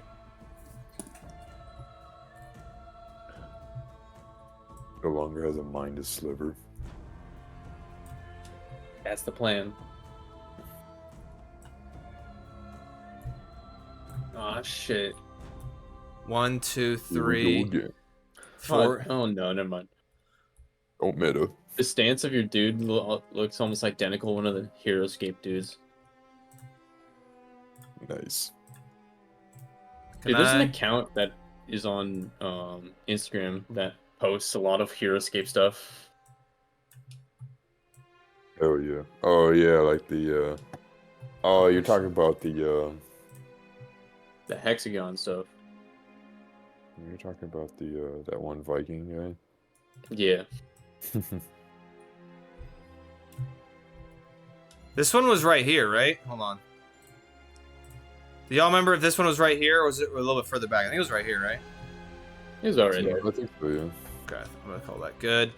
Well, given it. 1, 2, 3, 4, 5, 6. Nox is just like looking at me like, I'm dying, Father, help. I'm so hungry and bored. Help me. You want some of these grubs? He's trying to eat some of the moss too. Okay, that should be all of them. 1, 2, 3, 4 is dead. 5, 6. Okay, so these first 2 are gonna just like wiggle over, and like I said, they're quicker. Like they're these fat, just rotund little creatures, but they're just rushing over, and you can see like its mouth kind of open up, and you can see this almost circular mouth with these razor sharp teeth as they both 2 of them are gonna run over to you, Valdis. These I will say, so this one here is going to use do a bite against you. So it's going to roll to hit. I don't think a 12 is going to hit. No. I have AC 20. Yeah, I figured. So let me double check to make sure that I'm doing this right. Okay. All right, so the first one rushes up and just kind of like clampers onto like your thigh plate that just like starts slurping on it. You can see the drool and like some of the residual moss that it had in its mouth is like on your plate. The other 2, however, they're both, as you see the one that's kind of to your right there rush up, and as it rushes up and kind of comes to a stop, you see its body kind of slink and scrunch up, and then violently just poof, and like kind of eject itself into a straight line, and you just see this cloud of like dark kind of green mist and poison kind of shoot out of its body. And kind of to the image, you saw like those. I meant to emphasize this. The image that I sent you, it doesn't look exactly like that. You saw those like kind of like spiked portions of it that were like kind of red. Those are more kind of sickly green. And the exterior of these like maggot-like creatures is kind of like a greenish, almost brown kind of exterior of its skin. It's like you can see it's like smooth and kind of slimy. That one's gonna kind of shoot out this cloud of kind of poison, and then the other one that rushes up and can't quite get to you is also going to do it. However, I want to say it should be within enough. It should be enough feet. Yeah, it's 10 feet, and it should. Yeah, it's gonna go ahead and encompass you. I'm gonna need you. Stay strong, brother Baldus. I'm gonna need you to go ahead and make me 2 Constitution saving throws, both with advantage based on the current status of your life support and rebreather. 2 Constitution saving throws. 2 con saves, yeah. Consultation throws. With advantage. With advantage. Got too many screens. I don't know why I'm even.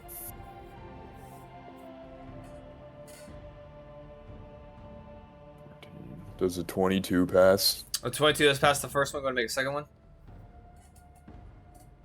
They're going off the table, bitch. 25, does that pass? those do both pass.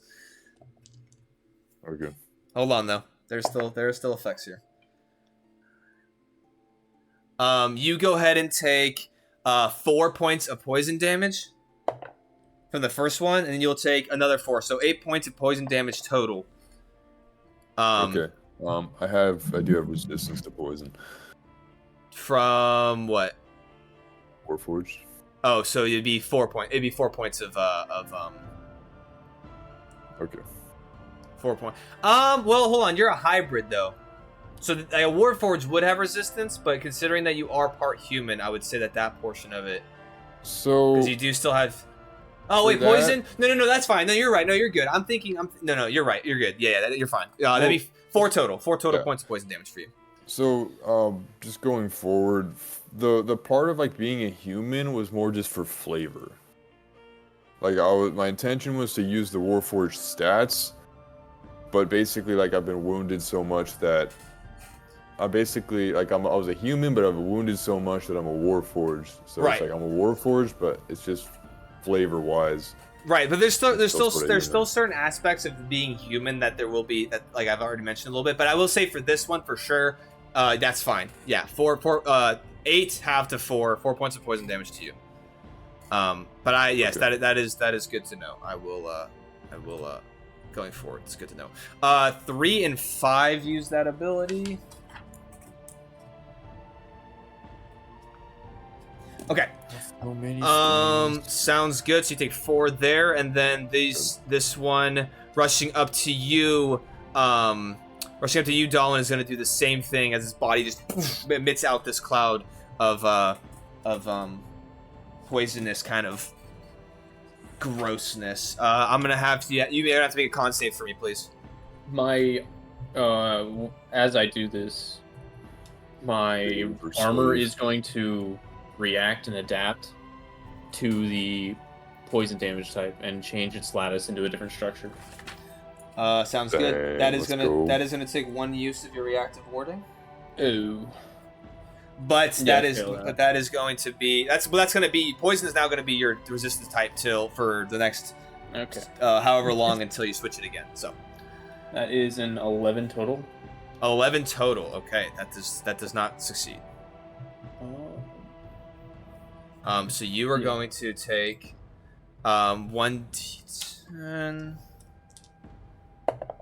So you're going to take 15 points of poison damage, halved to 7. However, unfortunately, this will be the first person too. You are going to take 1 level of poison. Shit. How much damage did I take again? I'm sorry. You took 7 points of poison. That's already halved. You would have took 15. Yeah, you took down to 7.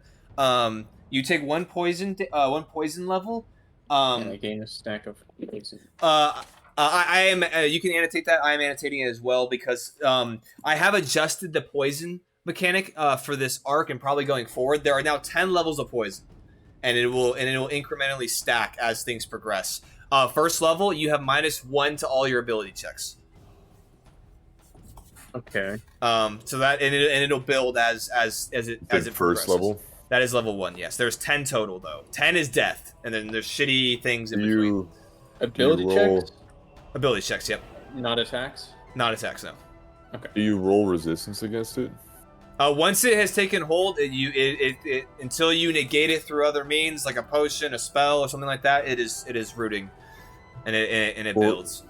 So you take a level of it, and there's no way. Are you able to like resist further levels? Like you still keep those levels, but Right. Well, So I imagine no. each time you fail to resist the any Right. sort of poison So effect, you gain a stack. you're at level 1 until you're cured. Level 1 does not move to level 2 unless there's a cause for it to progress.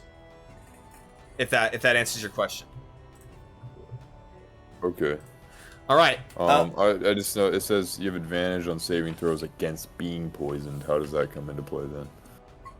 Are you Right. just automatically poisoned, or do you still roll against it? No, but against being poisoned, like a poison condition, then you would have advantage against doing that. I already gave you advantage. I already gave advantage on your stuff.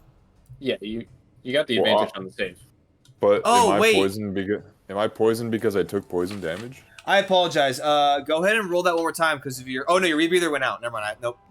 Dallin, you're still taking that damage. Okay. Well, what are you asking? What are you asking, Todd? So I'm asking. So as soon as you fail a poison save once, then you're poisoned, and there's nothing else you can do about it. Correct. You could use an antidote. It is not. It's not like and like unless that's a specific effect of a certain poison where you can try to negate it. But he has one level of poison. Like and I spread it out longer, so it's not just like, oh, you're poisoned, have fun. You know, it's like it's slowly showing how your system is succumbing to the more intensity of it. So like he's just, slightly, like it's in his system, he's suffering from it, but it's not gonna progress. But as this rushes up to you and just and slinks out, your rebreather obviously off now. You kind of catches you to your surprise as it rushes up, and you just get a fat whiff of it, and it's your lungs burn, your throat burns. It's just like this cloud is emitting around you, and the burn doesn't quite fade as it lingers for you, Dallin. Unfortunately, I want to say that is going to be all of that groups. Though it is going to be the top of the top of the initiative order is going to be round 2, which is going to be group 2 of these creatures. So now it's going to be 7 to 11. Which one of these MFs farted on me? The one to your right. Okay. 8. Where's 8? Oh, it's over here. Entire feet. Oh.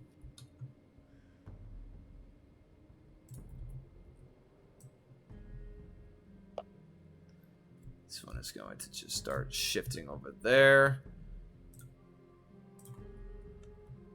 8. Where's 9? Yeah, it's like I labeled it. Oh, is 9 dead? 7 and 9 are dead. 10, 11. Where's 10, 11?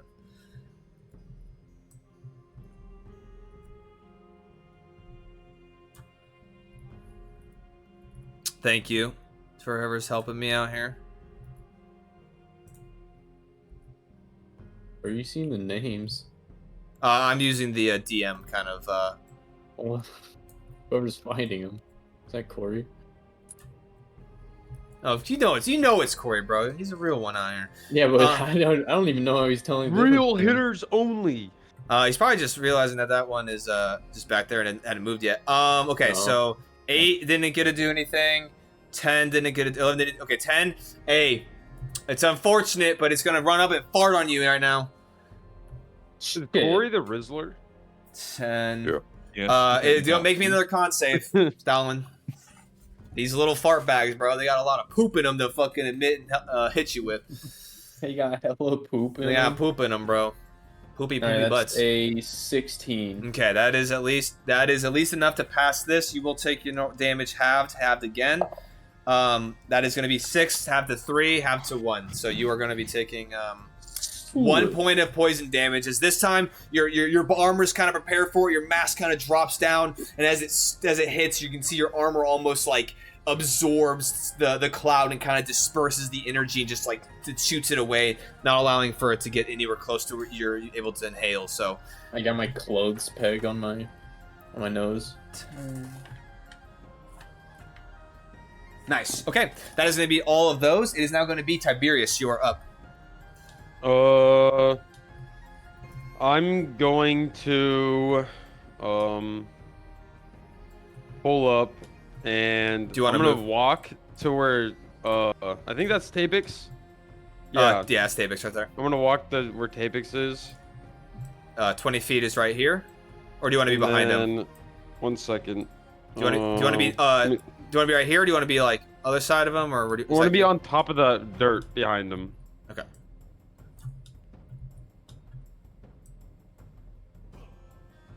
I want to say that was 25 feet, right? Yeah. Well. Yeah, it's 25 feet. I might. Hey Todd, what are your saves, man? Don't worry about me, dude. Don't worry about you. Bro, all in game, bro. You have full faith in me. Okay. On top of Todd.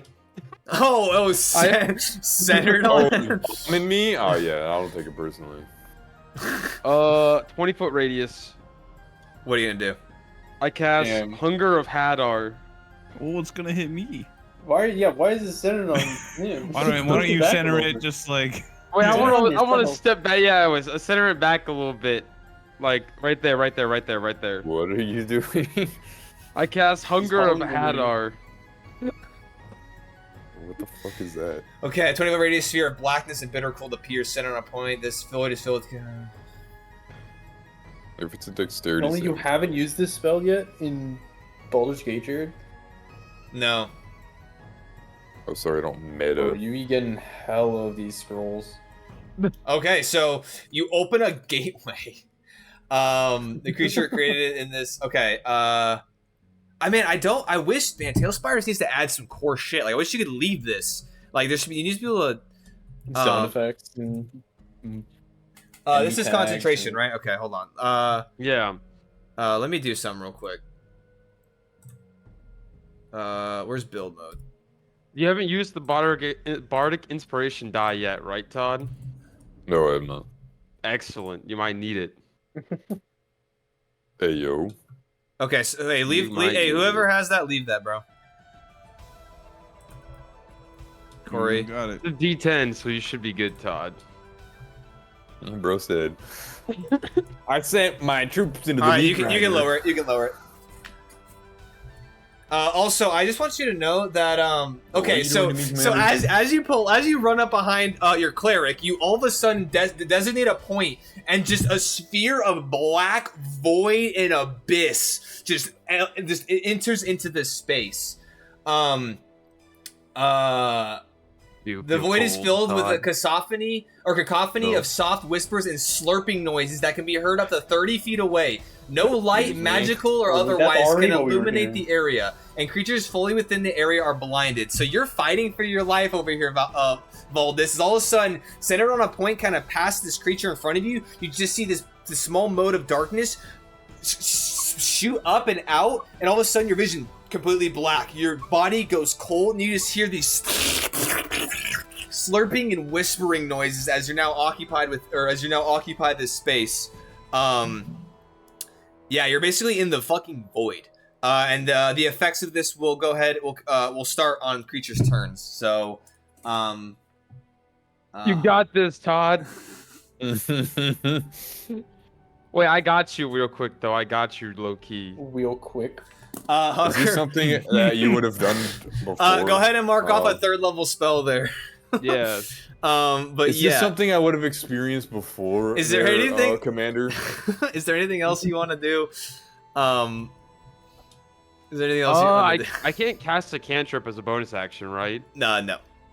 Okay, then I'm done. All right, sounds good. That'll be your turn. Valdis, you're up. You are literally in pitch black. It is cold. Go ahead and you start your turn off. Oh wait, any creature that starts its turn in the area takes Eric, roll 2d6 cold damage and deal it to Valdis. They tucked. Oh, four damage. You take 4 cold damage there, Valdis, as Tiberius. And then I just want you to know it is pitch black. So all the maggots in front of you that you saw, yeah, you can no longer see them. It is pitch black in here. All you can hear is slurping, creepy whispers. It's cold. You're blind. Shit's getting weird. I will hold firm and reckless attack. Okay, that negates the disadvantage. So you roll straight. Which one are you hitting? Oh, the one to my right. All right. So go ahead and rake your attack straight roll. Let's go, Todd. 21. That does hit. 21.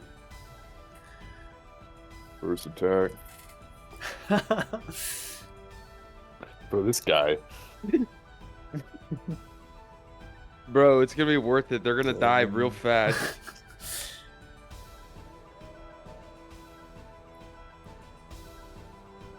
Kind of an elite spell. Yeah, it's pretty sick. It's like darkness on crack, dude. It's like the darkness spell, but on Yeah. methamphetamines, bro. Hell yeah. I gotta start a new Baldur's Gate. I just want to play Bard. I like Bards. Ours are slick, dude. Yeah, don't roll too much damage over there, bro. Todd just go smashes Well, something in so the dark. So I'm rolling it. So both the zealot extra damage and the power hammer extra damage I can use once per turn. So I'm gonna use it all up front just in case I miss the next attack.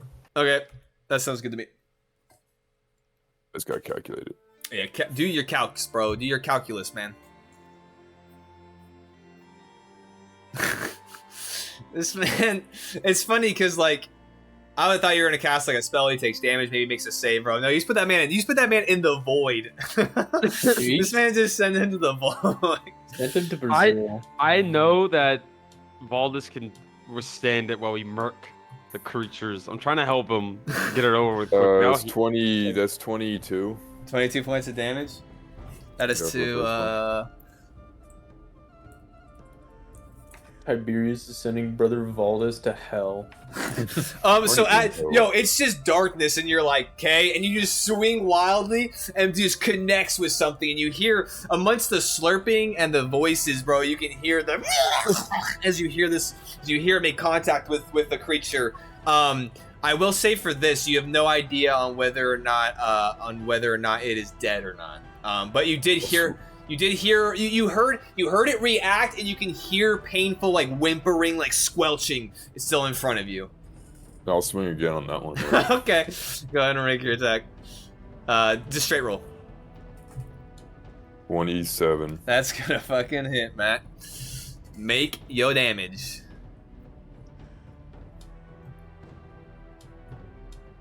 Nine, 16. Nice. Yeah. So my base plus is 7. 3 rage damage, 4 strength. Hell yeah. 2d6 plus So 7. as you careen across, you still hear it. You just double back, and you hear like the first one. It hit firm and kind of like, and you kind of brought it through. This one hits and then like it goes through. Like it hits. You can feel the resistance briefly, and then you can feel the anatomy of this creature just give, and as it does so, you can then see some of the guts of it splatter across the front of you as you just slam through it. That one got annihilated for sure, easy peasy. That one's dead as hell. Anything else you want to do? Okay, I'm not gonna move now. All right, sounds good. Dolan, you're up. Wait.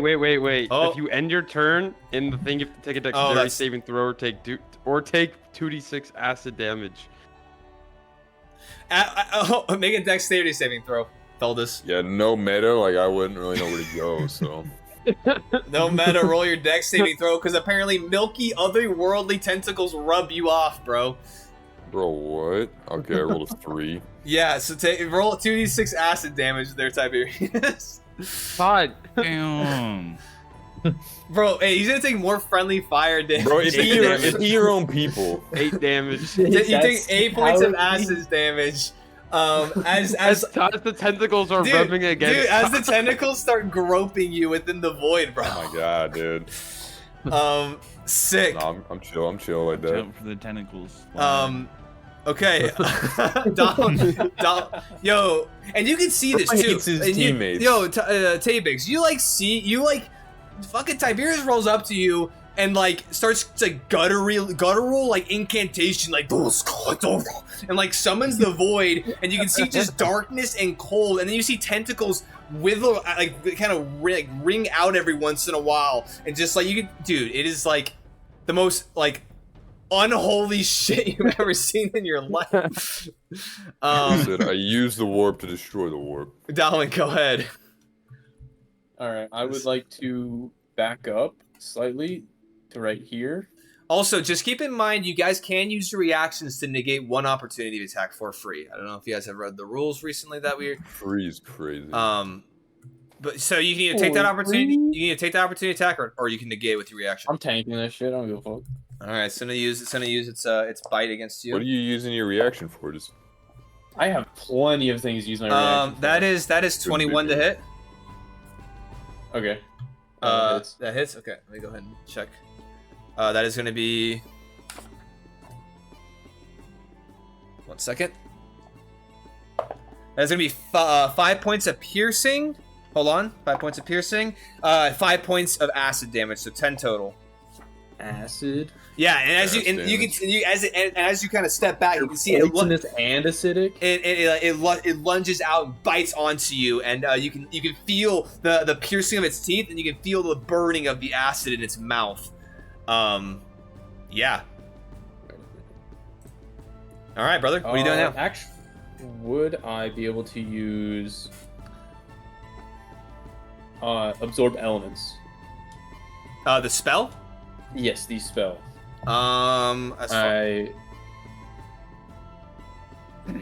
Absorb. Let's see. Yeah, I'll use absorb elements on the acid damage. That's a reaction. Also, the first time you hit with a melee attack on your next turn, the target takes. Okay, so instead of 5, you would take. It's halves it, right? Yeah. So you would take instead of you take 2. So you would take 7 points of damage total. So you get 3 back. Okay. And then now you get to add a d6 of acid on your next attack. All right. Which one's the least hurt of the two that are next? Oh wait, no. I was gonna use lightning lure for my first attack on the bug slightly further away from me. Lightning lure, okay. And I think that's a strength saving throw. You create a lash of lightning energy that strikes at one creature of choice within 15 feet. Yes. Strength saving throw. Okay. Sounds good. Let's go ahead and roll. 6 plus I want. I don't think that's gonna make. Not enough. Not enough. No, that's me a 7. So no, yeah, you're good. All right, 2d8 damage. So I pull it right in front of me. Okay. Gonna deal 15 damage to it. Hold on 1 second before. You said you dealt 15. Yes. Okay, so as you guys have been seeing, these creatures had this like kind of like this what's it called? They have this kind of gooey kind of liquid kind of coat to the exterior of their like smooth, gross exterior skin. As you shoot out this lightning lure and you kind of encase it in lightning, you can see that the lightning just kind of streaks across this like kind of substance that's on the exterior of their hide, and it just like erupts into kind of fire and kind of sparks. And as you go and grab it and pull it close to you, it just pops. It just and just blows up. These things are vulnerable to lightning damage, and so you just blew that thing the fuck up. Oh, word. Oh, on God. So I mean, you move its body like you pull it closer to you, but all you do is pull guts and an empty kind of sleeping bag of a sack of a body. I guess on that note, how hurt is the thing next to me? It's still alive. Go ahead and make a free insight check. Insight. Better. 21 total. 21. It's a little bit damaged, but still standing firm. It's about 2/3 health. I'd like to activate my booming blade and make a swing on it. All right. Let me go ahead and activate my power sword. What am I calling this thing? Boom Beach. Oh yeah. Boom Beach. Boom. Bro, this time's bringing it back to Supercell, bro. No, so as you lightning lure grab that one, blows up, you with your sword just activates into your hand as the green flames emit, and it starts to vibrate with booming energy. Vibrate with motion. Vibrate with D's. All right. Make my swing. That's a 26 to hit. That is definitely gonna hit. Very sad, but Then I will deal a lot of damage. Okay, so it's thunder and fire, right? Okay, so 1d6. Or, yeah, 1d8, 1d6. So that's 8. Turn. That's 4, 12, plus 3. 15. And then Doom Flame, that's...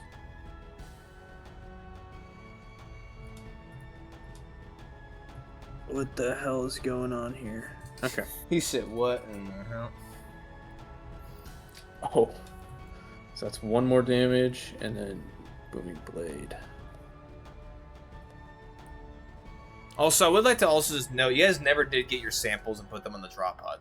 Just an FYI. We still have the samples, though, don't we? And you never actually went up to the tree and got them. You have this. You still have the containers, though. I guess we'll get some samples from these things. All right, how much damage you do, my guy?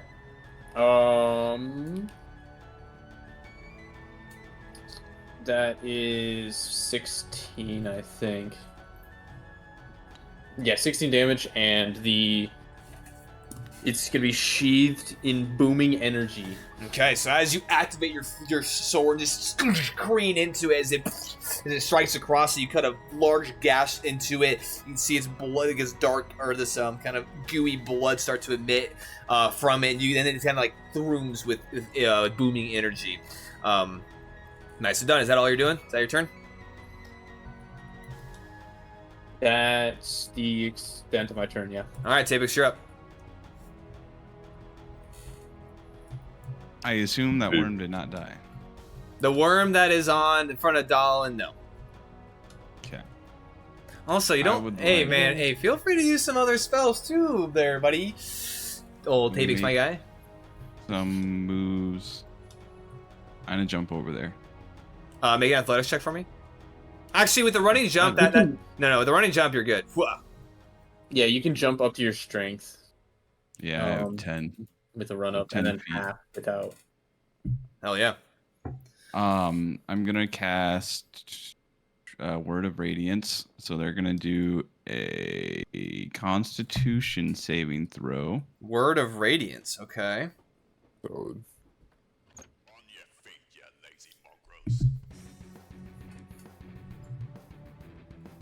Okay, Word of Radiance. You are divine each creature of your choice that you can see within range, 5 feet. Must see on a con save. Okay. Word of Radiance is really cool. When did they add that? Xanthars? Yeah, that's pretty sick. Con save? Oh, that just went back into my thing. 12? 16. Nice. So failed. Alright, it takes 1d6. Go ahead and roll your 1d6, my friend. Takes 2d6 when you reach Cleric 5th level. Yeah, go ahead. For sure. So I got 7, and then plus my Wisdom modifier for potent spell casting. It's gonna be 11 points of radiant damage. Yeah. Nice. Hell yeah, dude. Hey, what's the word that you speak as you go over here and blow this thing up? Radiance. Just simply say Radiance. Dallin, you hear this metallic clanking, and as Tabix rushes over, kind of jumps over. You hear, and he jumps over, and this rushes over and says, "Radiance!" Boom! And this thing just blows up. it says Obama. Obama. That one is now dead as well. And then She's a fucking 20. I will. Let's see. I started here. I'm just gonna move towards that guy. Yeah, you can occupy right there if you'd like. Perfect. Yep, and that'll be it. All right, sounds good. That's the end of your turn. Group one of these creatures' turns. It's gonna be 2, 5, and 6. You rushing over is going to be there. All right, so 2, 5. Okay, so I'm gonna roll a d4, and I'm gonna see where these creatures are going because they are not very intelligent. They all of a sudden in this cold, blackened abyss. Now they're just gonna rush in any direction. Well, do they need? If they're starting their turn, they need to roll the cold. Oh damage. yeah, no, you're right. 100%. Go ahead and roll your damage against them. How many times? You say Hunger of Hadar, right? Yeah. Well, like how many creatures are in there? So I just know how many times. You're gonna there's two. Well, at the start of this one, it's 2, 2, and 5. So you're doing it twice. Okay. Or you're gonna do it once, and it's gonna spread to those two. So, any creature that starts this turn is 2d6. Oh, so I got an 8. 8. Okay, so 8 damage to 2 and 5.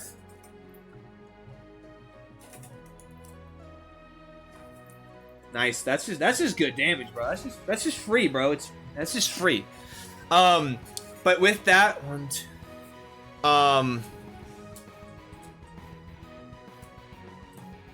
Those are the only 2 in it. no. So it's those two's turn. Oh, it's their turn. Yeah. Oh. Okay. So Valdis, as it's these creatures' turns, you're standing there as you just like blew up this one. All of a sudden, you feel to your left as one of these creatures just boom runs right into you, and then you feel it kind of like slurp and scurry its way behind as it's running now in this direction. Is that like an opportunity of attack? He hasn't quite left your reach yet. Actually, he's gonna just deflect and go this way. Isn't Hunger also difficult terrain? Oh, wait, I think it is. God damn. Bro said, "Fuck this guy in particular." Fuck all of these guys. Including me. Yeah, it is difficult terrain. Especially Yeah. you. Oh, hold on 1 second. Bro, hit me with the tentacles, dude. They're gonna slither around you. Hey, just give me 2 seconds and I'll continue here. 1 second. Unless that's the way you like it. Is that the way you like it? What? No.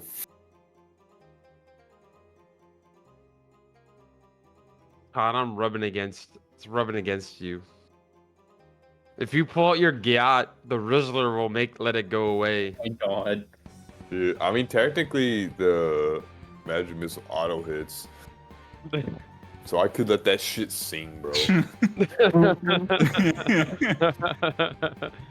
I don't think it is. True. It is difficult terrain. I looked it up.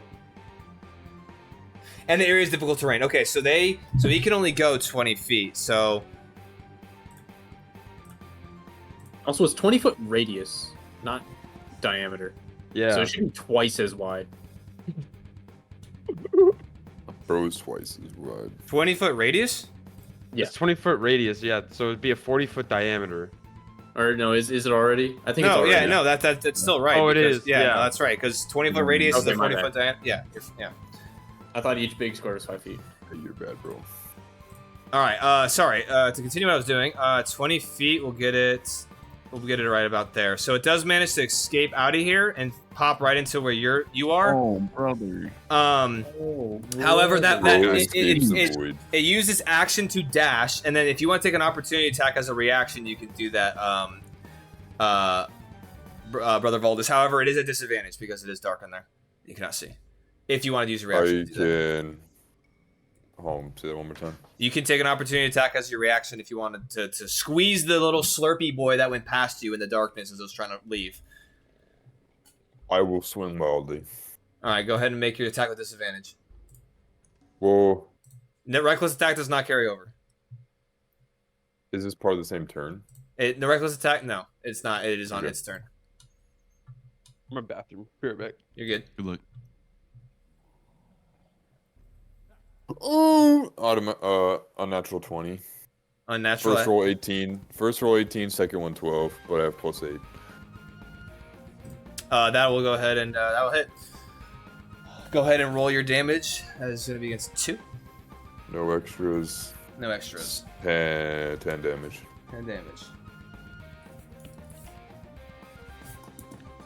Nice. Okay. So as it kind of slurps past you, you just swing wildly and smack it on its ass on the way out. It did use its action, so it will not be able to attack you there, Tavix. However, this one is going to also run. It actually is in the same direction as well.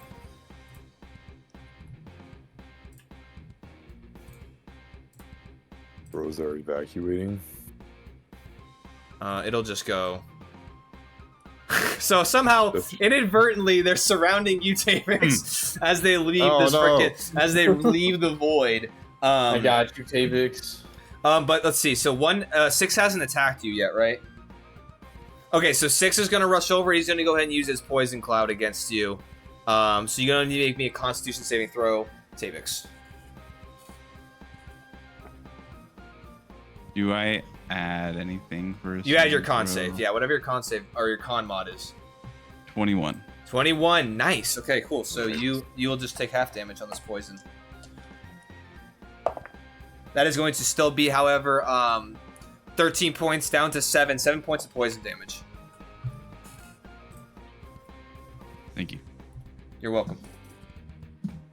As it just rushes up Slinkies and boom, and just emits itself, and you can see from the little kind of like fleshy spines on the exterior of its body as these are almost like these kind of like weird stacks of flesh just like emit this gaseous cloud around you. And then as that one does that, you're like you manage to kind of cover your mouth, and it still kind of gets through, but manage to cover your mouth. However, all of a sudden you just hear slurping to your right out of this darkness that was created 2 of these creatures, and you're like, oh shit. But that is going to be that group's turn. Tiberius, are you back from the bathroom? Yeah, I'm back. That is your turn then. Wait, hold on. No, you're right. I did do that wrong because Tavix, you went. That was group 2. That group 1 still needs to go. Yeah. Yeah. Okay. So go ahead and roll that cold damage one more time for me. They're yeah. 2d6. I'm rolling. Yeah. 9. 9. Nice. 9 against 8. None of them stayed. None of them stayed inside, right? Correct. Okay. 8 and 11. Is Brother wait. Walrus just gonna hang in there alone? He's just gonna be in his own. Hey, no meta, bro. He doesn't know.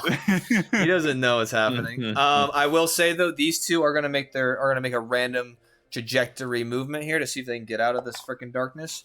1 for this one is gonna mean that he is just going to haul ass 10 feet, so they can go another 10 feet to 20 feet here. Or no, he can go 30 feet. Actually, it comes out. It's just gonna kind of get its bearings, see this group over here, and start to make its way, kind of slushing through over there. This one, roll a d4. It's gonna be 3, so 1, 2, 3. This one is gonna go ahead and haul ass out here, makes its way out, and then it's gonna see Tiberius make its way over and try to actually. Oh, no, they already used his action. Okay, now with all of that, I already went for group 2. It is now turn 3. Now it's gonna be Tiberius. You're up. Okay, so I stop concentrating. So Okay. I end the spell. Hunger of Hadar is now gone. Let me get rid of these indicators here.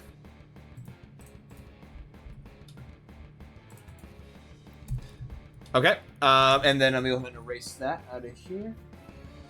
All right, you drop. So as you do so, you kind of mumble a couple more words as the darkness just dissipates out. Actually, as you dispel as you dispel it, like the darkness almost collapses to a single, like it starts to like almost drain like water in a drain. It's like the darkness starts to like kind of shrink, and you can see the tentacles kind of like writhing. You can hear the dark, you can hear like the slurping, and the whispers kind of start to like just kind of start to coalesce and collapse, and eventually it goes to a single point and just disappears. As Brother Valdis now comes into view. Brother Valdis, I'll make one wild swing, just swing. Okay, as you just swing him, nothing but air. All right, Tiberius, you're up. Nothing but net. So I see the one next to me, and I pull up my shotgun, the blast gun. All right, sounds good. You pull out your gun. Yeah, and the breakneck held gun. I do concentrated, so the range is at 30, 60. Okay. And then I do We got the blaster. a contained blast that acts as a single target projectile. The wielder must make a ranged weapon attack Using either their dexterity or intelligence modifier, adding proficiency bonus applicable. I will say this. So it is within 5 feet of you, so you would have disadvantage on the attack. You can burn your reaction to negate an opportunity attack and back up so you can negate that if you'd like. Yeah. All right, so how far do you want to go back? Just like a couple feet, like 5 feet. Okay, so you're just going to back up here. So you burn your reaction to back up. It does not get an attack on you. You pull out the gun, concentrate it, make your attack using... You can do intelligence or dexterity? Let me look. Let me use dexterity. Okay. I got a 19. 19, that definitely hits. And then damage is 3d8 plus 4 force. So I'll roll. Damn. 1 sec. Bro's got this blaster. 20 damage. I don't think it actually 20 does points. that. Plus 4, so Oh, no, it 24. does. 24. No, I mean like the cone behind it. And 24. you're making. You said concentrator, right? Yeah. Okay. Just marking off one of your pieces of ammo. So 24. 24 points of damage. Let's see what this one's at. 8. Okay, so 24 points of damage. Incredibly good. So as this one rushes out of the darkness, you cancel the darkness. You kind of step back. You load one of the surge crystals into the barrel of this, snap it back up, and you just pull the trigger. It shoots out this this cacophony of force and magical energy as it smashes across this creature, already wounded somewhat by the cold damage. However, you just like blast a good chunk out of its face and side as it just leaves this gap into its body. However, it's just like and it kind of rises back. However, it is barely still standing. I have to go at 6:25. Yeah. Yeah, I got you. We should be as long as we keep churning through these these, we're getting pretty close to the end here. Okay. Is that the end of your turn? Yeah, it's the end of my turn. All right, next up is going to be Valdis. You're up. I will. So I'll kind of stop for a second, and then I'll rotate. I'll turn around. You After can I do that wild swing. Okay. And I'll turn. You can move your character too, or you can use there are tools you can use too, Todd. If you need to. Okay. Did you blast that one there? It's not dead. You should be blasted it though. I will also. I'll turn. I'll see the one that Captain is shooting, and I will move towards Habix. So what happens when I cross the moss? Why don't we find out? Is that where you're going? I do. Yeah, so I cross the moss to go over here. Am I in the moss? So as you rush over and you plane onto the moss, as you hit it, there is some give under your feet. It's like kind of squishy, but as you're stepping through, and you can kind of, and as you step through, you can see, as you step on it, you can almost see like these flakes kind of get disrupted up and kind of shift as you are running through it. As you are running through it, you will go ahead and take 3 to 1, so 3 minus or 3 half to 1 poison damage as these kind of flakes and this kind of weird kind of particles get launched up into the air. Other than that, though, as you're running through, that's like you kind of have to hold your breath and you inhale some of it, but nothing crazy. So how much should I take? You just take 1 point of poison damage because of your resistance. All right, I'm over. I will make an attack. Go ahead and make your attack. I'll make an attack against the one standing in front of Tabix. Yeah. I'll roll up. Boom, and I'll swing on this guy. Go make your. Oh, actually, you are flanking it, so you would get a +3 to your attack. Ooh. In addition to all your modifiers as well. In addition to all my modifiers, I will make a reckless attack. Okay. The advantage. The fuck would be 3 plus my modifiers. It's on your to hit, yeah. Is it 28 hit? Yeah, it's. Okay, cool. Roll your damage. Roll your dice. Your dice.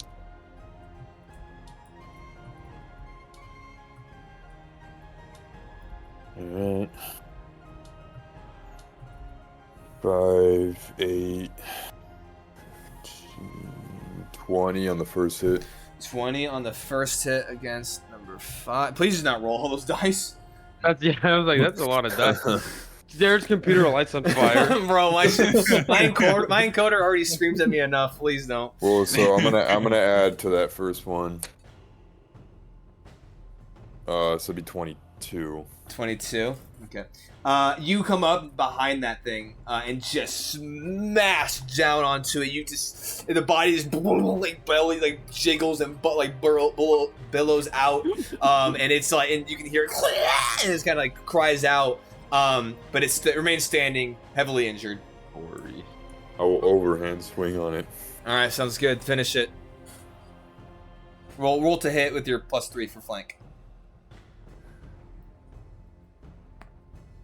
26. That hits. Go ahead and roll damage. Also, you're up next, Dolan. So whatever you're thinking. Yep. 11 points of damage. 11 points of damage will do it. You just crane down your hammer once again and just splatter this piece. Do I cover Tabix and guts? You cover that motherfucker, bro, and his friends too, and his Blood friends. and guts. Anything else with your turn, my friend?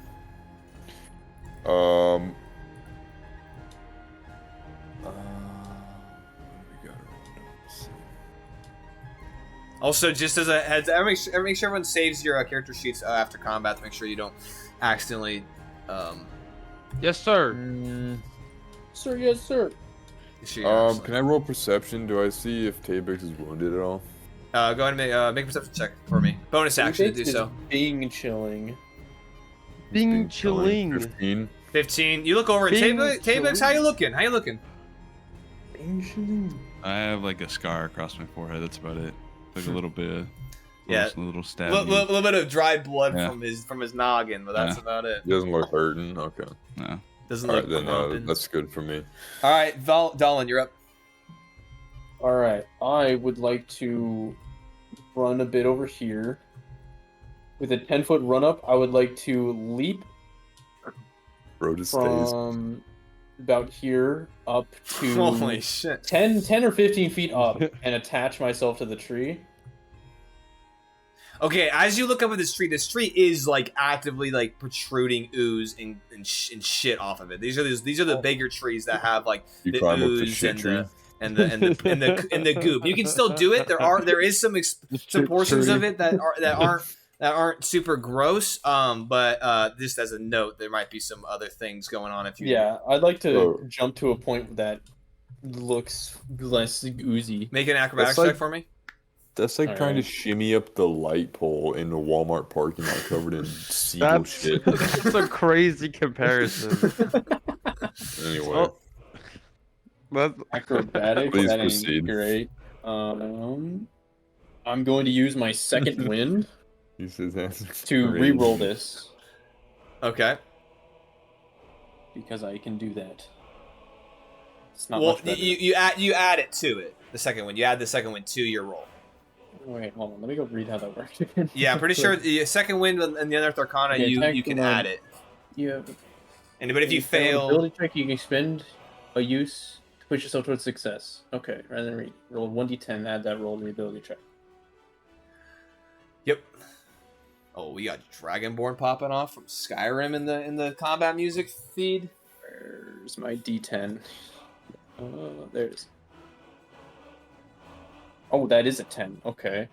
So that is a 16 total. 16, I would say that's good enough, especially with your boots. And with you kind of, you rush, jump up, and just kind of grab onto a couple of these like kind of like broken pieces of branch and like knots that aren't, thankfully, don't have any juice flying out of them as you grab onto it. Okay, and so that does expend my second wind. And with that, I would like to use the lightning lure to drag this thing up 10 feet and have it drop Are you back gonna down. hang this motherfucker? Bro, Alright. imagine just chilling eating breakfast, dude. These guys roll up, just hang you from a tree, and then just Well, no, he's explode gonna you get- everywhere. He's gonna get Cast pulled a up 10 void. feet and drop Dude, they back cast down. void on you, and you get sucked by tentacles. A strength saving throw. Let's see. This is probably the one that's gonna make his strength saving. Ready? Natural 20. sorry there, sorry, Donald. Let's see. You ain't hanging me today. I had a good feeling that of all the saves that was gonna happen, that would be the one. So as you jump up as you jump and create this not lightning lure, lightning noose, as you shoot it down and try to grapple its neck, dude, it just like scurries and Actually, it's a strength, so you manage to grab it around its like bulbous neck, kind of fat body, but it like wiggles and like kind of like wiggles off and falls back down like after going up only like a foot. So. And with that, I would like to drop onto it and do a plunging attack with my sword. Make your Who's that guy from fucking? Who's that guy from WWE, dude? John Cena. All of them? No, Oh, the other guy. Was it Randy Orton? Randy Savage? I don't even know.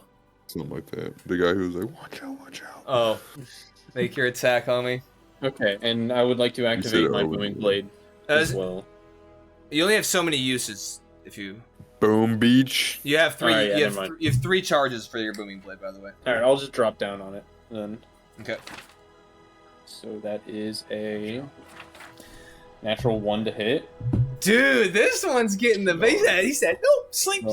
He said, "Hell no." You're fighting their captain. Can I at least get the falling damage onto it? No, because as you try to choke its ass out and hang him on a tree, it realizes you're up. It realizes you're up there, and as you jump down with your sword, it just like scurries backwards. As You land in the moss and you just sink in and die. I will say Yeah. you do land in the moss and disrupt some of it. And you will go ahead and take. He lands in them. He lands. You take 5 points of poison Oh, damage no. as you Would land. you- As you land, do. you like Critical you obviously have to like buckle your knees or collapse your knees so that you can take the impact. And as you do so, as you disrupt this kind of like these particles on the moss, it just shoots straight into your face, and you do take 5 poison damage. And now you have this slug just kind of taunting you as it. Oh, this thing's dead anyway, so I don't really mind. Dude, that thing went off, bro. Dang, bro, you tried to clutch. You said clutch your kick. Tabix, you're up, my man. Sweet. I am going to once again cast Word of Radiance. And I'll there's hit both of them 2 one at a time. of them. Yeah, Word of Radiance is kind of sicko mode, bro. Shit doesn't hit me, does it? No. Well, it could if I wanted to. Constitution saving throw? Yeah, con saving. Hold on, let me roll this dice if I'm more than 20s. Oh shit! Hold on, this dice is goated. 16. 16 is mine. Is that a pass? That is a pass. Meets it, beats it. Yeah. So that is one. So the one in front of you 6 passes. The one behind you 2 fails. You can roll damage against that one. 11 radiant damage. 11 to number 2. 11. Why did I drop 5? 11. Oops. Nice. Oh, what's the word of radiance? You gonna keep just saying radiance? I say radiance again. That's utter radiance. All right. Radiance. Yeah, as you radiance as like it emits out, like it's almost like out of your mouth comes and like it just emits and almost like this blast wave of immediate radiance energy. It hits across one in front of you manages to Constitution kind of resists the effect around it, but the one behind you just gets hit by it and kind of shifts and gets burned by the radiant damage. Anything else you want to do? I'm gonna cast Sanctuary on myself. Okay, sounds good. I think it's first soul spell, right? Yeah. Yeah, sounds good. Bonus action, Sanctuary. So as you speak out the word of radiance, you then you cast this shield as it comes around you. Sanctuary kind of emits, and this protective barrier kind of encompasses your body. But with that, it's going to be group 1, which is going to be whichever one is left, which is going to be Also, 2 and 6, which are the ones that are actually next to you. So 2 and 6. 2, which is in front or which is behind you, is actually going to go ahead and use its poison cloud, because it has not used it yet. Which is actually going to hit both Brother Valdis and Tabix. So go ahead and both make me con saves, really, please. Valdis, hit me. No. It's a 10, Is it 10-foot radius. around it? 22. Right Oh, here. okay. Con save? Con save with advantage for you. 22 for that's you pass, Tabix. You will go ahead and take 11 points of poison damage, half to 5. So take 5 points. 23. You both will take 5 points of poison damage, except for you, Valdis. You'll take 2 or 3. You'll take 3. You take 3. 3. You take 3. Tabix, you take 5. As this cloud emits from it, and amidst the cloud kind of hitting you guys, and as you both resist the effects. However, the one in front of you will make a bite attack against you. What does Sanctuary do? If they make an attack against me, they have to make a Wisdom saving throw. Oh, this is gonna go well. If they fail, they have to attack someone else, or they lose their action. That's a 16, right? Correct. Yeah, that fails. And so it kind of goes to lunge out, but this like protective barrier almost like this like energy kind of reaches out and then like kind of like diffuses it. It like looks around and not see anything else will just negate its attack there. So Well, if it has to attack, wouldn't it move towards me and attack me? Don't worry about that. no, I think it's immediate. I don't think it gets to move. Yeah, yeah. And I can hear whatever you're listening to over there, buddy. Well, if it moves to attack me, you'd get an Hey, Tiberius, what are you listening to, Yeah. bro? But it doesn't. Bro's watching CNN. What's right it- now. Oh, my bad. I thought I muted the mic. Sorry. All right, top of round 4. Or, yeah, top of the round 4. Is it my turn? No, that was group 1. It's now going to be group 2, which group 2 is going to be 8 and 11. Which 8 is actually going to just pull up right here. Oh shit, the captain's under attack. And then, the OG. Okay, Bro's so gonna nat 20 kill you, dude. 11 is going to go ahead and use his poison spray, and 8 is going to go ahead and use his poison spray, because those ones have not done it yet. Dude, that grub is 11 from Stranger Things. Tiberius, make me a con save. Resemblance is uncanny.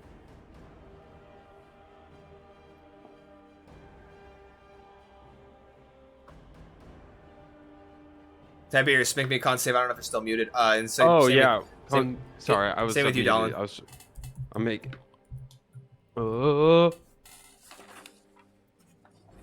Constitution saving throw. Gonna be 18. Nice. You're gonna go ahead and take 6 points of poison damage. It's halved. So it's 6.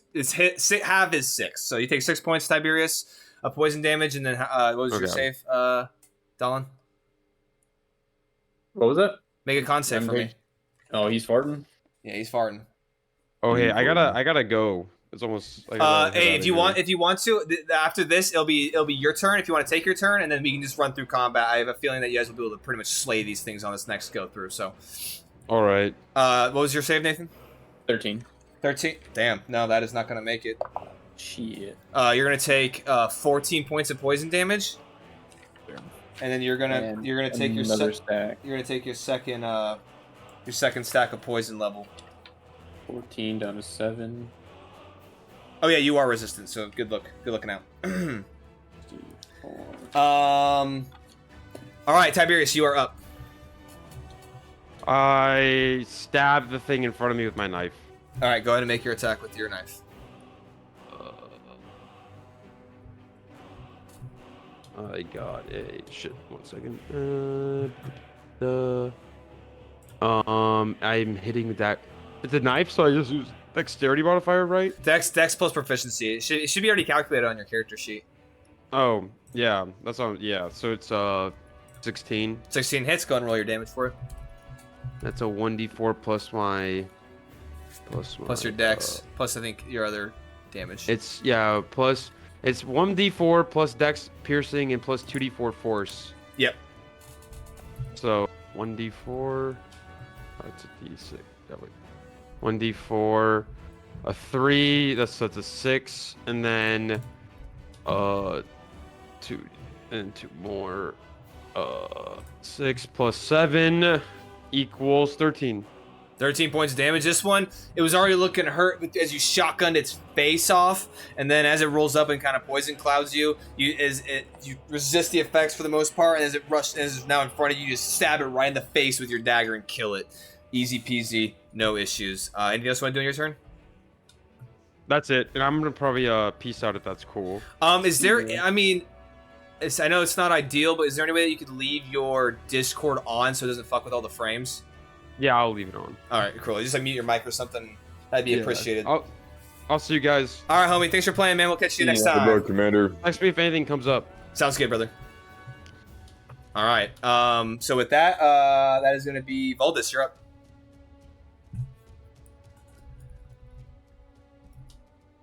Me? Brother Valdis. Valdis, you are good. I Yeah. will swing. I'm gonna step forward and just smash this thing's corpse. I'm gonna step onto the one in front of me's corpse. Okay, sounds good. You're going to squish on it. And then go ahead and which way are you attacking first? To your left or your right? I'm gonna attack the one behind Tabix first. Okay, sounds good. Go ahead and make your attack. Reckless attack. Nat 20, let's go. Hell yeah. Roll all your damage, my guy. All of it. And then let me know. This will be a second. I'll be right back. You do your thing, though. Okay. Hey, you got a choice with how you want to crit. I want to cover Tabix with so many guts. I want that as well. 2d6. Off to a great start. 3.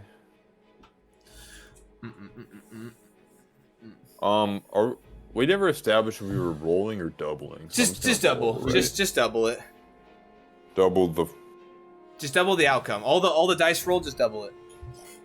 Just for simplicity. We can go into that later, but trying to. Yeah, it's on you if you want to do that. We're not going to help you. All the dice roll, double it. Yeah. So I would roll base damage, double it, and then add brutal critical. Yes. Okay. Oh, this guy's brutal critical. Damn.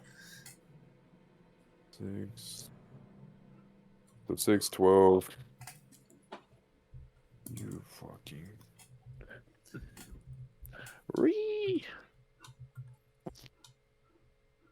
Fucker.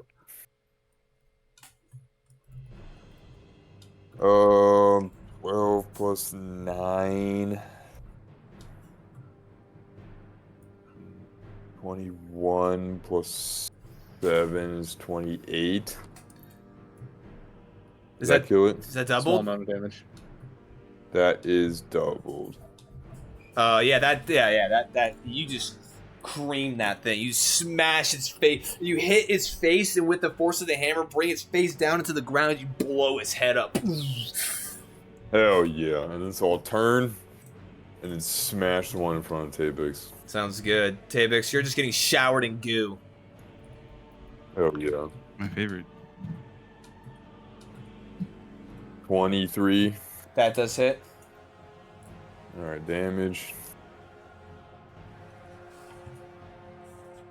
I don't think this one's been hurt at all. Oh, it's gonna be hurting. No, I was gonna say I think I can't tell if I erased. I think this one's still full health. There's only a couple left though.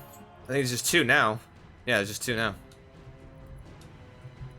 Open the D10. I'm tripping. Okay, I'm tripping. No. Yeah, I'm tripping. Bro, quit tripping. This man's tripping on that trip. This dude's tripping. Okay, so 12, 17. This man casts nuclear missile.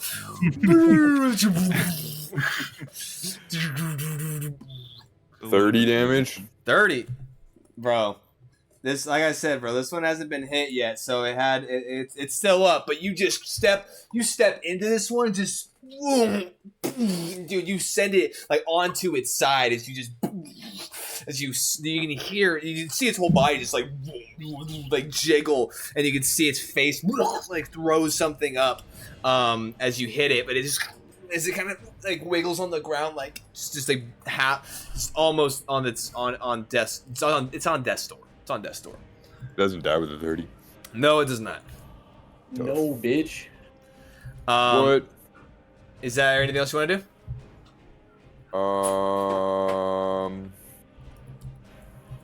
No. All right. Next up is going to be Dolan. All right, we're gonna try this again. All right. I'm gonna shank this thing down its stupid little maw. Okay. It's like. Yeah, after it farts, I'm gonna stab its asshole. Okay. That's an 18 to hit. That hits. Also, full disclosure, these things AC is 13. So like, you guys really had to roll low or fuck that shit up. Actually, I think there was only one miss, and it was in that one. Yeah. Oh yeah. All We're trying that to hang him. is 8 plus 4. That's 12 damage. 12 damage. Okay, nice. And I would like to high jump up the tree. Okay, we'll take its reaction. Unless you want to use your action to Yeah, I'm gonna negate that. use my reaction to avoid the opportunity attack. Make an acrobatics. I'm gonna- Make an acrobatics check to make sure you don't go any goop. Make sure it's -2 because of your poison condition. Yeah. So -1 total. Oh, that's a 0. Do your acrobatics? Yeah, that's a natural 1. Oh. Okay, so you jump. You just standing jump. You go straight. Into the goo. You go straight up. And then you okay. So you jump. You go at an angle. So you're jumping straight up, and as you do so, you just like you don't like trajectorize for like one of the branches. You just crane your head straight into this branch that's like off to the right here. You can see. All right, I think let me indicate it. Like right here, you just crane your head straight into that one, and then you just fall straight back down underneath this right here, not prone. All right, then I'll cast lightning lure on it. You will take 1 point of bludgeoning damage as you do that. So fucking pointless. And then go ahead and it makes his strength. Makes his strength. Oh shit! Hold on, cock. With disadvantage. With disadvantage. Yes, because I struck it with an attack. Okay, that's good because it was gonna pass, and so it's now down to 7. So, all right, go ahead and roll your damage. 63. Nope, that's a 6. Hold on, still taking the damage. There we go. How much All you right, do? So 2d6. 2d6.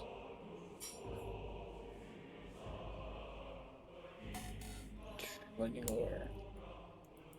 Oh, excuse me, 2d8. Nice. D8. Hell yeah. And that will be 6 damage.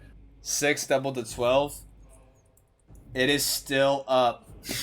Barely. Stabbed it in the face. Barely. Then... It is barely up as you crane this lightning across its body. It just shocks it. It just hurts it. And it's like, at this point, like kind of falling down. And you guys are both on the ground, like looking each other in the eyes as you guys lay there.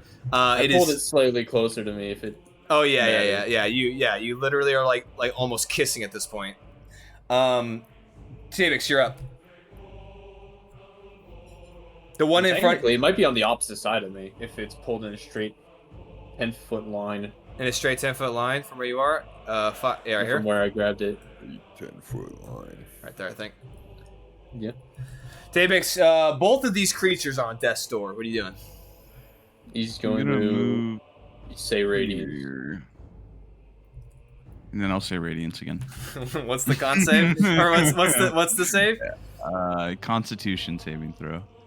Con? 16. All right, let's see.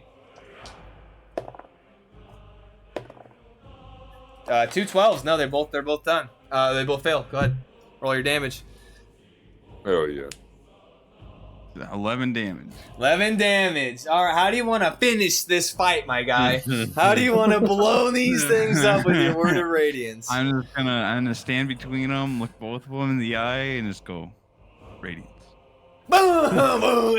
As from inside of them, you can see these glowing kind of raised beams of light as like you can see them just like kind of shoot out, and then boom, as this bright burst of radiance, flame and force just blows both of them up. Adalin, you are just showered in just gross like internal Finally. organs. And I'm gonna crawl out of the moss. sounds good. As you guys stand up, and you guys are now at this point, thankfully, at the end of this combat, as Tabix finishes off the final two. I was gonna have there be a little bit of RP after this, amongst yourselves, but Tiberius left a little bit earlier, so that's okay. We'll go ahead and just RP the aftermath of this fight next time. So nicely done, everybody. Hell yeah. Hell yeah. Good job.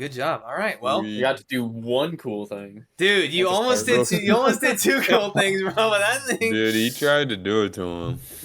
that's so funny. That shit's fucked up, bro. So funny.